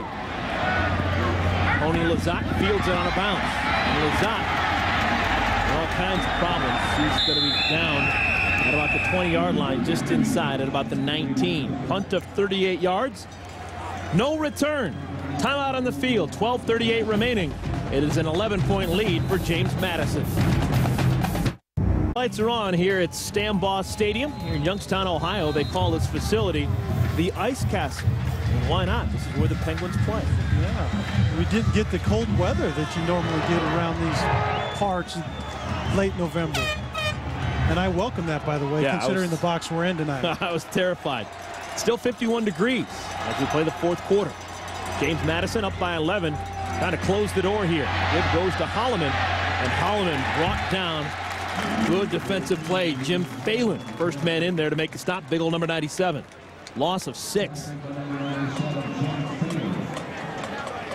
James Madison in the shortening the game mode already. Keep the ball on the ground, but now because of that negative play, they're most likely going to have to put this ball in the air.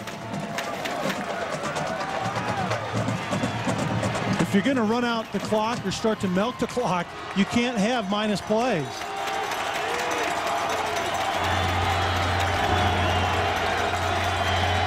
Youngstown State, they need a stop. Scotty calls his own number, takes it up the middle, gets back to the original line of scrimmage. It'll be a 3rd down and 10. Well, for a preview of every NCAA national championship and ticket information, including the 2006 NCAA Division I football championship, all you have to do is go to ncaasports.com. ncaasports.com is the official online home for all 88 NCAA championships.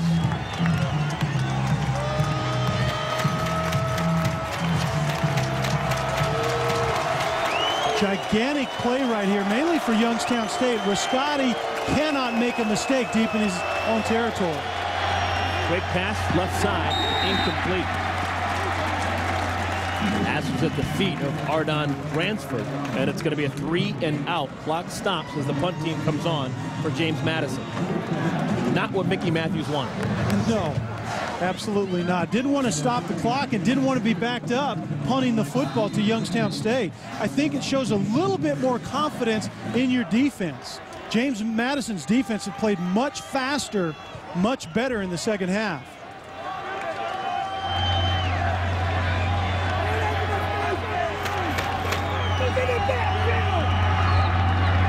Jason Pritchard punted away. Jason Perry back deep for the Penguins. Booming kick. Oh, this is a nice one. Perry retreats all the way back inside his own 25. Perry, right side, gets a nice block.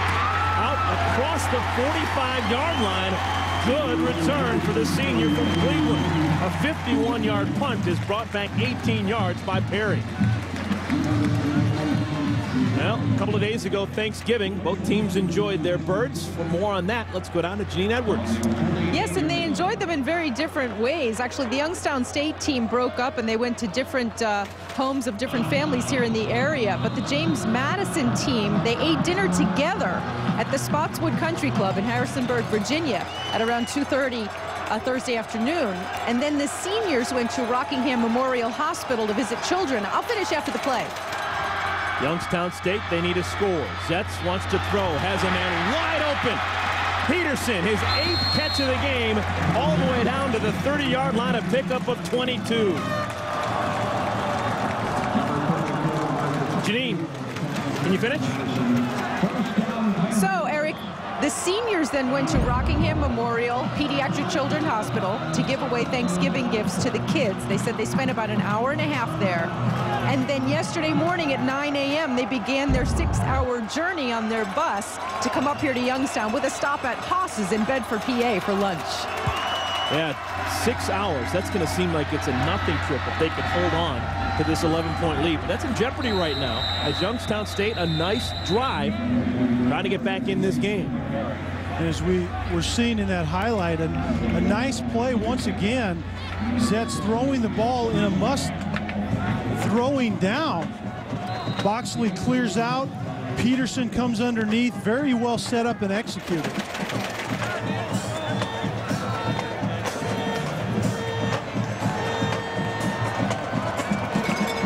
Second down at 7. Marcus Mason back in the game, deep for the Penguins. They fake to him. Zetz. Peterson can't hang on. He was crunched and lost the football. Would have been a tough play, but Peterson can't hang on. Evan McCullough on coverage. This is a very good throw. Sometimes as a quarterback you have to throw to places you wouldn't normally want to throw to, but that time, even though the coverage was soft and underneath Peterson, Zetz knows he put the ball exactly where he intended to. Quite possibly this is 4-down territory for Youngstown State. They had the ball on the 27-yard line. They need to get to the 20 for the first down.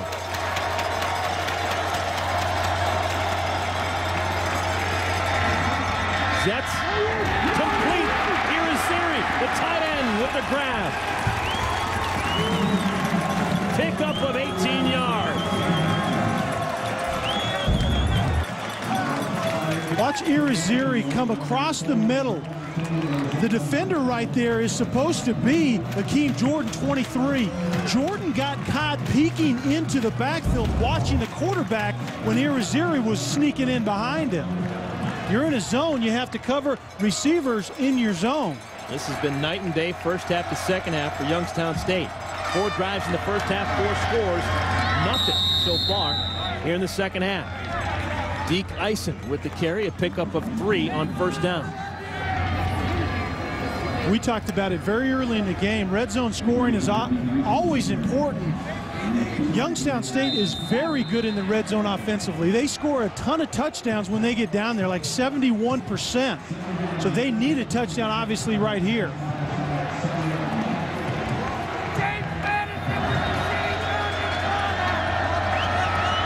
Zetz from the shotgun here at the 6-yard line.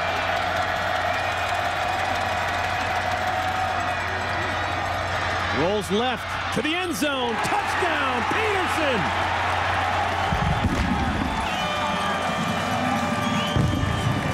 Peterson, the one man you can't leave open. And he's available for a 6-yard touchdown catch. Yeah, defensive 101 is when a team has a go-to guy, you have to cover the go-to guy. And number 9, Peterson, is exactly that. That same pass route had been covered very well by Mickey Matthews' James Madison defense. It wasn't obviously on that play right there. Okay, decision time. Youngstown State Down by 5, they're going to go for 2 and try and make this a 3-point game. Do you agree with this right now? Yeah, I do. You're really not behind anything. You could go down and get a touchdown. Back in the end zone, Peterson for 2. Someone didn't read the scouting report. He's been open all game long. Well, I was going to say, you can go get a touchdown if you need it later. And right now, it's about a feel. His offense, Haycock's offense, has a good feel for things, so you let him get out there and do it one more time. T.J. Peterson, his 9th catch, gets him over the 100-yard marker, and he's got a touchdown. And moments later, how about a 2-point conversion? It's a 3-point game. James Madison, they need to answer when we come back. It's been firing often. No question about that. We might be back up to that 52-49 thing that we've already seen. 31-28, the Dukes of James Madison up by 3. They've got the football on this return out across the 25. They will start at the 27. Transferred on that return. Let's go back to the studio and Linda Cohn. Linda. Want to keep you posted what's going on between USC and Notre Dame over on ABC. John David Booty, you want to see one of the best catches of the year by Dwayne Jarrett. Oh, man. One-handed on the sideline. Impressive stuff. And you know what? That great catch by Jarrett set up this. Chauncey Washington. 9th touchdown of the year. Jarrett also has 2 TD catches. It's 28-10 USC. Linda, thank you so much. John David Booty, he waited a time to get his opportunity, and he's played pretty well. This is junior season. Holloman on the ground. Good, tough running for the junior. He picks up 10 yards. Maybe not. But close to the first down. A first down run by James Madison, and Holloman is that guy. You know, he has the speed to take it the distance. And for a smaller running back, I noticed on tape he's a very physical runner in traffic, and you don't normally see that. They say he picks up just 9, so it's 2nd down and a short 1. A lot of options, you'd imagine, for James Madison.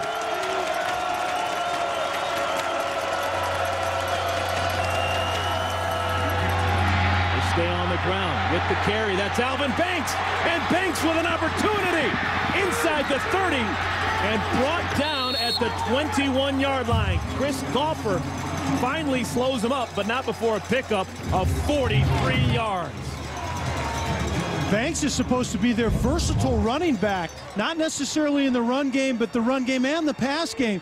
But a very good job at the end, Eric, at staying in bounds. Every tick off the clock is very important to James Madison right now. Stay in bounds, keep the clock going. Longest play of the game for James Madison. Holloman back in the game. Banks getting a breather on the sideline. And they go to Holloman. The JC transfer lowers his head and gets down to the 16. Well, catch a special edition of the NBA on ESPN. That's tomorrow night. The LA Clippers. They go to Mile High City to take on Carmelo Anthony and the Denver Nuggets. Nuggets, well, they knocked off the LA Clippers in the playoffs last spring. NBA Sunday Special. ESPN at 8 Eastern Time tomorrow night. Also available on high definition on ESPN HD.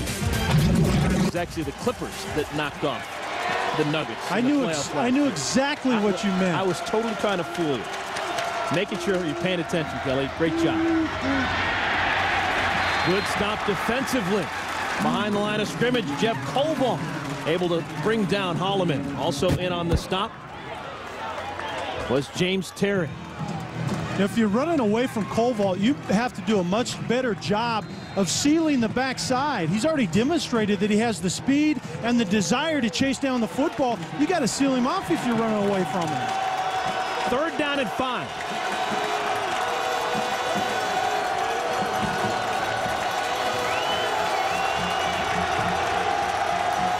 Play being changed at the line of scrimmage.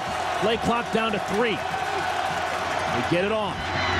Rascati keeps it himself, lowers his head, and he's going to be close to the first down, but I don't know. Michael Savage with the tackle.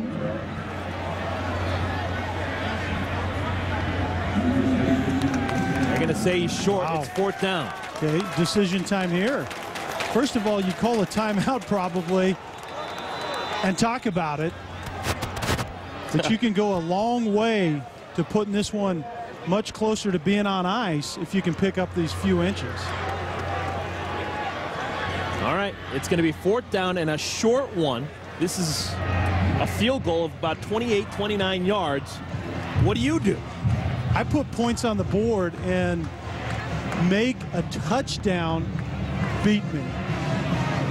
James Madison has talked about their defense all year long. Make your defense stop somebody.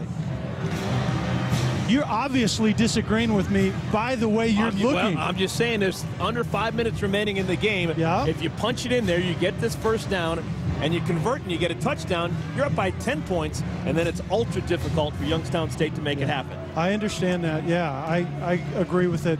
But, I mean, I know what you're saying. I don't agree with it. I think the other way. I think that you make Youngstown State drive the football and win the game. Prove that they can do that another time. Remember, this hasn't been a passing team coming into today. Obviously, tonight they've done a tremendous job. I think you get 3 on the board, make a touchdown, beat you. Okay, we'll see what they decide to do. Youngstown State defensively, they're back on the field, and I think they're going to have to just prepare as if they're going to have to play some defense. And it looks as if Mickey Matthews agrees with me. They're going to go for it on 4th down and 1. The field goal unit is staying on the sideline. All right, this is a gutsy call here. Trying to keep that clock moving and get a touchdown. Eugene Holloman, the deep back. Rascotti keeps it himself and dives forward. This is going to depend on the spot. You know, it's kind of one of those left foot, right foot spots as the line judge comes onto the field. This is what I don't like, coming down to the spot of an official to determine whether my team goes on or not. But you have a big old quarterback. Your offensive line has done a nice job of playing a physical game on the line of scrimmage. All right, this is it. And Youngstown State, they hold.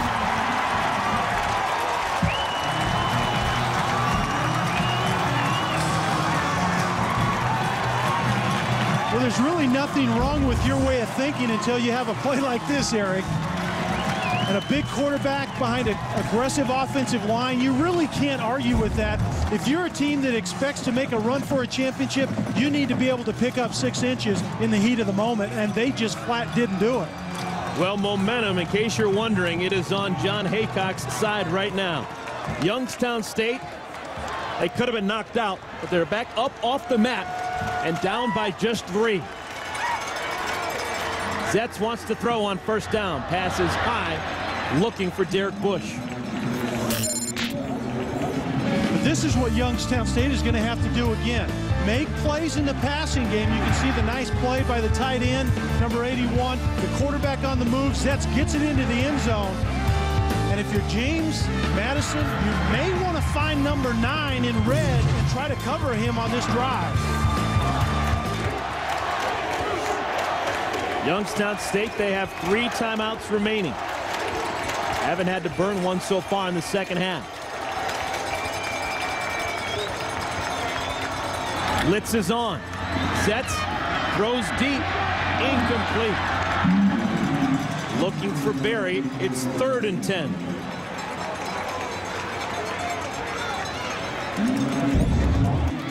James Madison does a nice job of causing the fade route. Make the receiver go somewhere where it's difficult for the quarterback to drop it in there. Tight coverage, that has to be so precise, and obviously it wasn't on that play.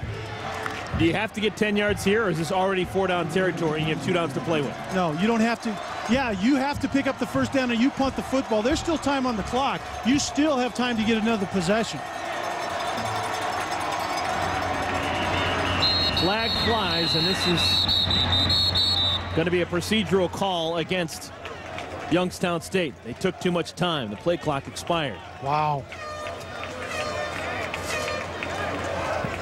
Prior to snap, delay a game, offense, 5 yards, still 3rd down. Wow. That's huge, but a quarterback has to be decisive in situations like that. So does the offensive coordinator. Get your play in, get your team to the line of scrimmage, and give them a chance to be successful. Now it's a much more difficult task. 3rd and 15. They need to get out to the 22-yard line. And the key matchup is down at the bottom of the screen. Number 9, Peterson, on number 20, McCullough. Zetz from his own end zone. Throws. Peterson with the grab. Peterson beat McCullough, and they pick up the first down. A throw and catch of 31 yards. I don't want number 20 McCullough with a bad will on the go-to receiver in this situation. Flip the sides of the field and put a different corner on number 9 Peterson. But in the end, mark the throw of Zetz. That is a championship throw right there in that situation of this game. Clock running. We're below 4 minutes remaining. Winner takes on Illinois State in the quarterfinal round. Zetz, a check down, tried to get it to the tight end Irizarry. Nobody home. But Eric, there is still a long ways to go to drive this football. In this situation, a lot more pressure, a lot more ways to mess it up. There's still a long ways to go right here. Zetz and his receivers are going to have to get it done again. And protection. Right now, James Madison isn't getting any push with the front four. Expect them to bring more linebackers and out of the secondary somewhere on this drive. 2nd down and 10. Zetz wants to throw. Here comes the pressure. Pass is complete. Berry with the grab. Pickup of 11 yards. That'll move the sticks. Another first down. Impeccable timing. James Madison is bringing pressure, but good timed routes and nice throws always beats pressure.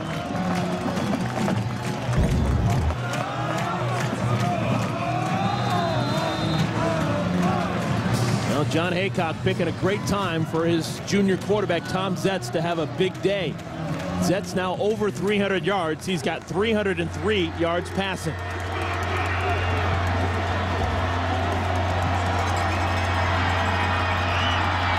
They fake the handoff. Is the catch made?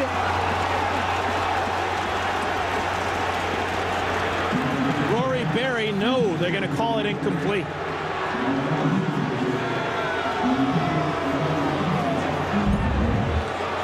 He clearly gets knocked out of bounds after the catch, or maybe the officials are saying that he didn't have control of the football. He certainly didn't have a foot in bounds. And there's some nice coverage. Lazat, the safety, a very good safety, going out on the edge and playing corner. In case you're wondering, there is no replay in the NCAA Football Championship subdivision. Pass is complete out of the backfield. Gibson with the catch and run. Pickup of 4. Hakeem Jordan with the stop. Already 2 teams from the Atlantic 10 have moved on to the quarterfinals. New Hampshire and UMass. 2 teams from the Gateway Conference have moved on in Illinois State and Southern Illinois.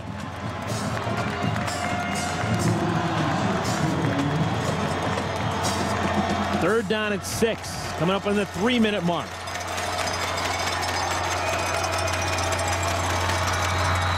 Here comes the blitz. Zetz. Interference is going to be called. Peterson is hit from behind by McCullough.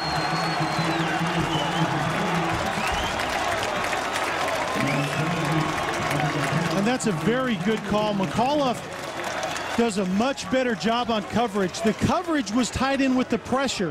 When you're getting after the quarterback, you don't play soft.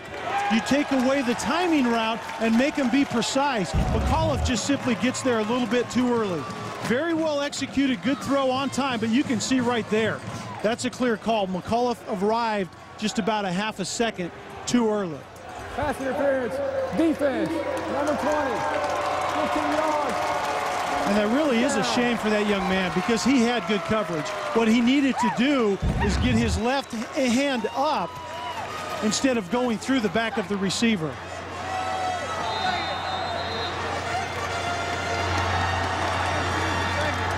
So, first down and 10, ball placed at the 33-yard line.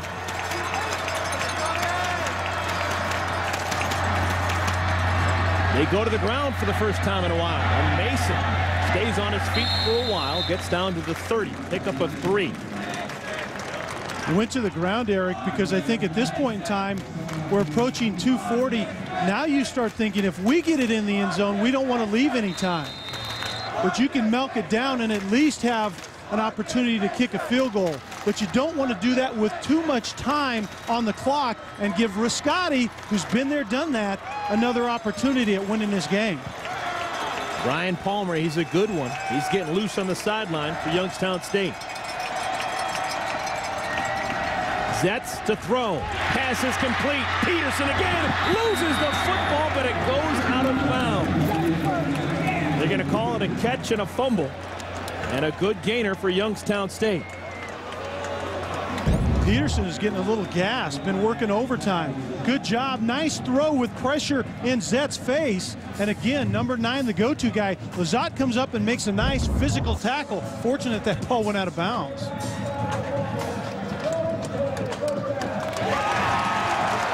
It's enough for a first down. Peterson, the number's starting to pile up for him.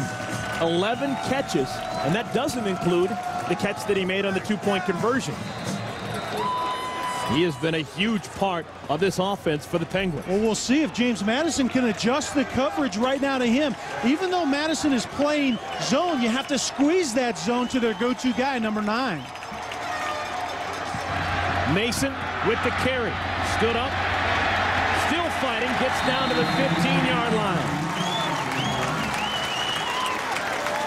Well, coming up after us at 11 o'clock Eastern time on ESPN2, it's the top-ranked Florida Gators taking on the 12th-ranked Kansas Jayhawks, Las Vegas International Tournament.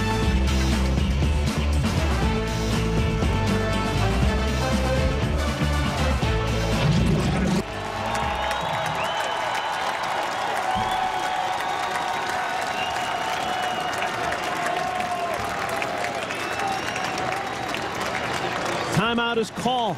Youngstown State, they're driving, and they want to make sure that there's no slip-ups. They're going to talk things over. They've got a 2nd down and 3. Kelly, you've been in these huddles right now. What is the emotion? What are they talking about? What's the strategy for the Penguins? Well, first of all, that's objective number 1 for the coach, is there is a lot of emotion. So you have to make eye contact and get the attention of the guys that you're trying to coach. And what you're telling them from an offensive standpoint right now, worst case scenario, where we are in the field, we line up and kick a game-tying field goal. If we can do more than that, that's icing on the cake, but we do not want to mess it up and get nothing right here. In a situation like this, Youngstown State, do they want to leave it up to a field goal kicker? A lot of things can go wrong with the snap, with a hold, with the kick. Oh, absolutely. I mean, in an ideal case scenario, you don't want to do that, because you're right. There are a lot of moving parts that you just mentioned, and any one of them can go wrong. And then in the end, the field goal kicker can just get the yips and yank one. You don't want to leave it up to the kicker, regardless of how good he is. So they'll try to get in the end zone, but you always do that with the quarterback in particular, knowing the worst case scenario, we have an opportunity to tie this game up.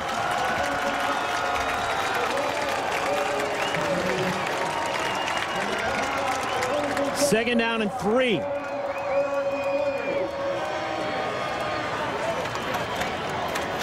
Youngstown State still with 2 timeouts remaining. In case you're wondering, James Madison, they have just 1 timeout. They had to burn 2 earlier in the second half. Hand off to Mason. First down and more. Pushed out of bounds inside the 10.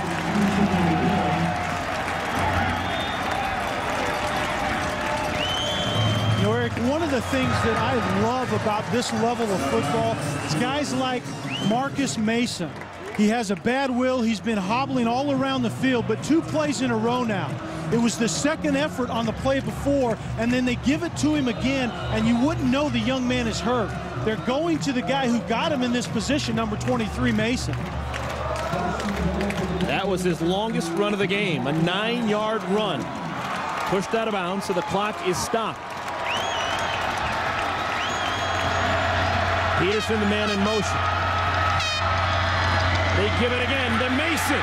Inside the 5 to the 1.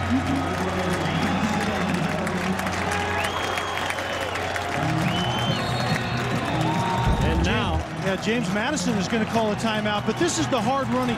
Look at the second effort right here by a guy that can hardly walk back to the huddle. It's right there. It's getting every inch out of it. Why? Because it's important to him and it's important to his team at this point in time in this game. So Mickey Matthews uses his team's last timeout. They cannot stop the clock anymore, but I think he wants to preserve as much time as possible because it looks like the inevitable is that Youngstown State is at least going to score a field goal here. Yeah, it's one of those, do we let them get in the end zone right here? You know, it's one of those kind of things, so we have a little time to work with. That's happened at the next level in the NFL a time or two. Let a team get in the end zone so we have time to work when we get our offense back out there. Obviously, you don't recommend it. You hope that you can come up with a negative play if you're James Madison. Youngstown State isn't going to give them time. They're not taking the ball off the line of scrimmage, charge straight ahead and try to get in the end zone. Well, while we think about strategy, let's go back to the college football studio in the Cone. Okay, guys, just a reminder. Little college hoop coming your way, 11 Eastern here on ESPN2. That's Brandon Rush of Kansas. He's getting ready to face top-ranked Florida. It's the Las Vegas Invitational coming up 11 Eastern next. Linda, thank you so much. Well, remember, this drive began back on the 12-yard line. Youngstown State, a big stop. They stopped James Madison on 4th and 1 to take over possession. Mason, left side, touchdown, Penguins!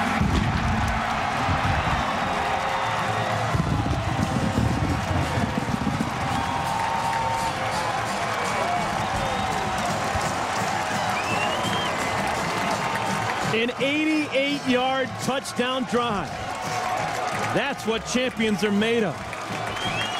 And Mason carrying the load.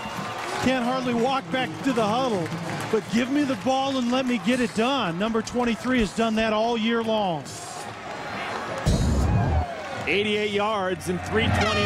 Palmer, the extra point, up and good. And that was a pivotal extra point because instead of a 3-point lead, it's now a 4-point lead.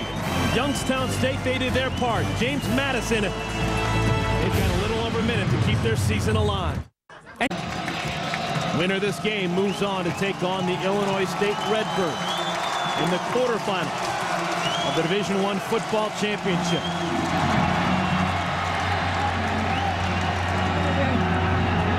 McGee with the ball. He's already returned one for a score. McGee out across the 30. Blocked down from behind at the 34-yard line. Good starting field position for James Madison.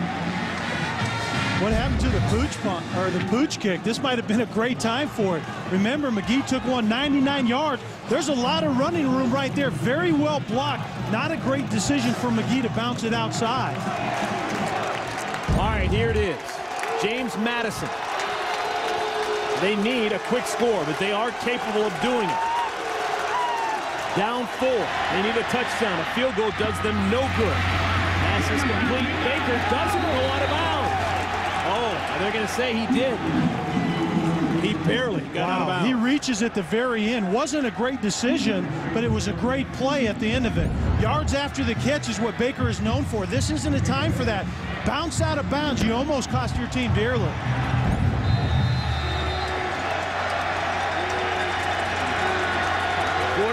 Seconds remaining. Riscotti with 5 receivers in the pattern. Pulls it down, takes it himself. First down and more. Eyes in the back of his head, gets out of bounds at the 46-yard line. Good run by the senior. Pickup of 12 yards. Yeah, picks up the first down. He likes to keep the play alive and keep his head downfield, but when he becomes a runner, he's a very good runner. You talked about eyes in the back of his head. If he didn't see that defender, he was going to get knocked out. That defender was peeling back, and right at the very end, Riscotti caught eye of him. That play took off 11 seconds from the clock.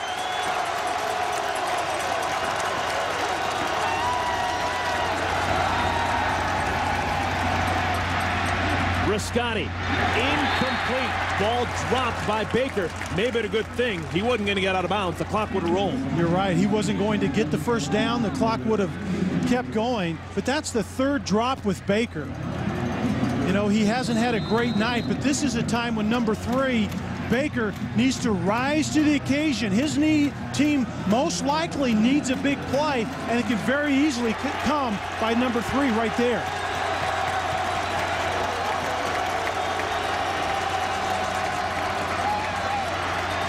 Riscotti, incomplete this time, looking for D.D. Boxley. 3rd down and 10. Wow, when you want to win a championship, you have to make plays like the one before and like this one. Right at number 82, Boxley, you have to come down with that convert. Obviously, in this time of the game, you have to keep moving the chains.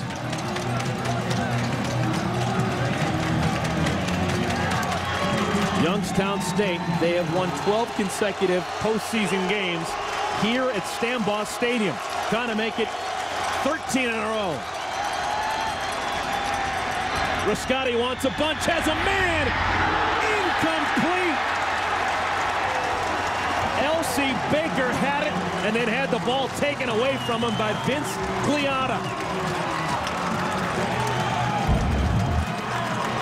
What a tremendous throw. Would have been an outstanding catch. The 5'7" receiver Baker goes up, tries to make a play. Gliata comes in right at the last minute and blows that thing up.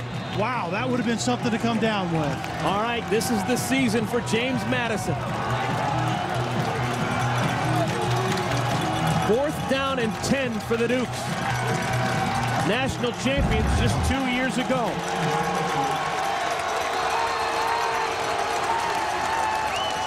And a timeout by Youngstown State.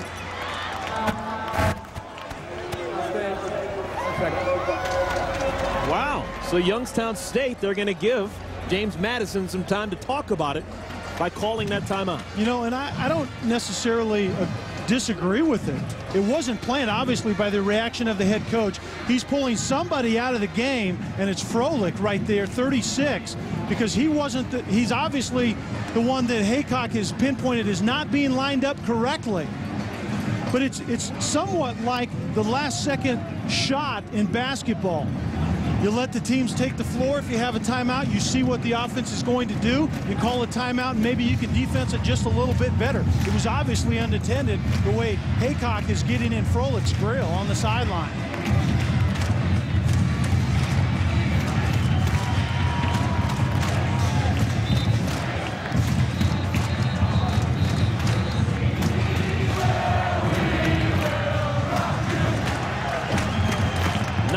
Seconds remaining. James Madison, they need to get to the 36-yard line or this game is over.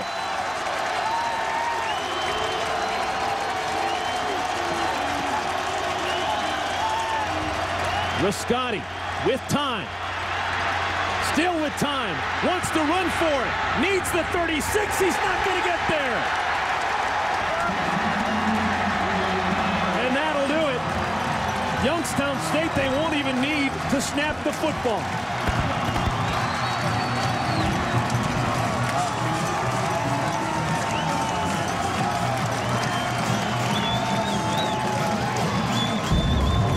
Obviously, in this down and distance as a quarterback, you have to guarantee your team that you can pick this one up. Riscotti has made some nice plays on the ground, didn't get it there. And John Haycock finally in the playoffs and gets to move to the next level. So Youngstown State, they live to fight another day. They will take on Illinois State next week in the quarterfinals. 3 Gateway Conference teams in the quarterfinals. Illinois State, Youngstown State, and Southern Illinois. Youngstown State is going to be a handful for whoever they play, showing tonight they can game plan, they can throw the ball if they have to. Remember, they still have that big physical power running game in the bag that they didn't use much tonight. Final score 35-31. Tough way for the season to end for James Madison. They allow 15 unanswered points in Youngstown State. They advance. Our final score, YSU 35, JMU 31. This has been a presentation of ESPN The World.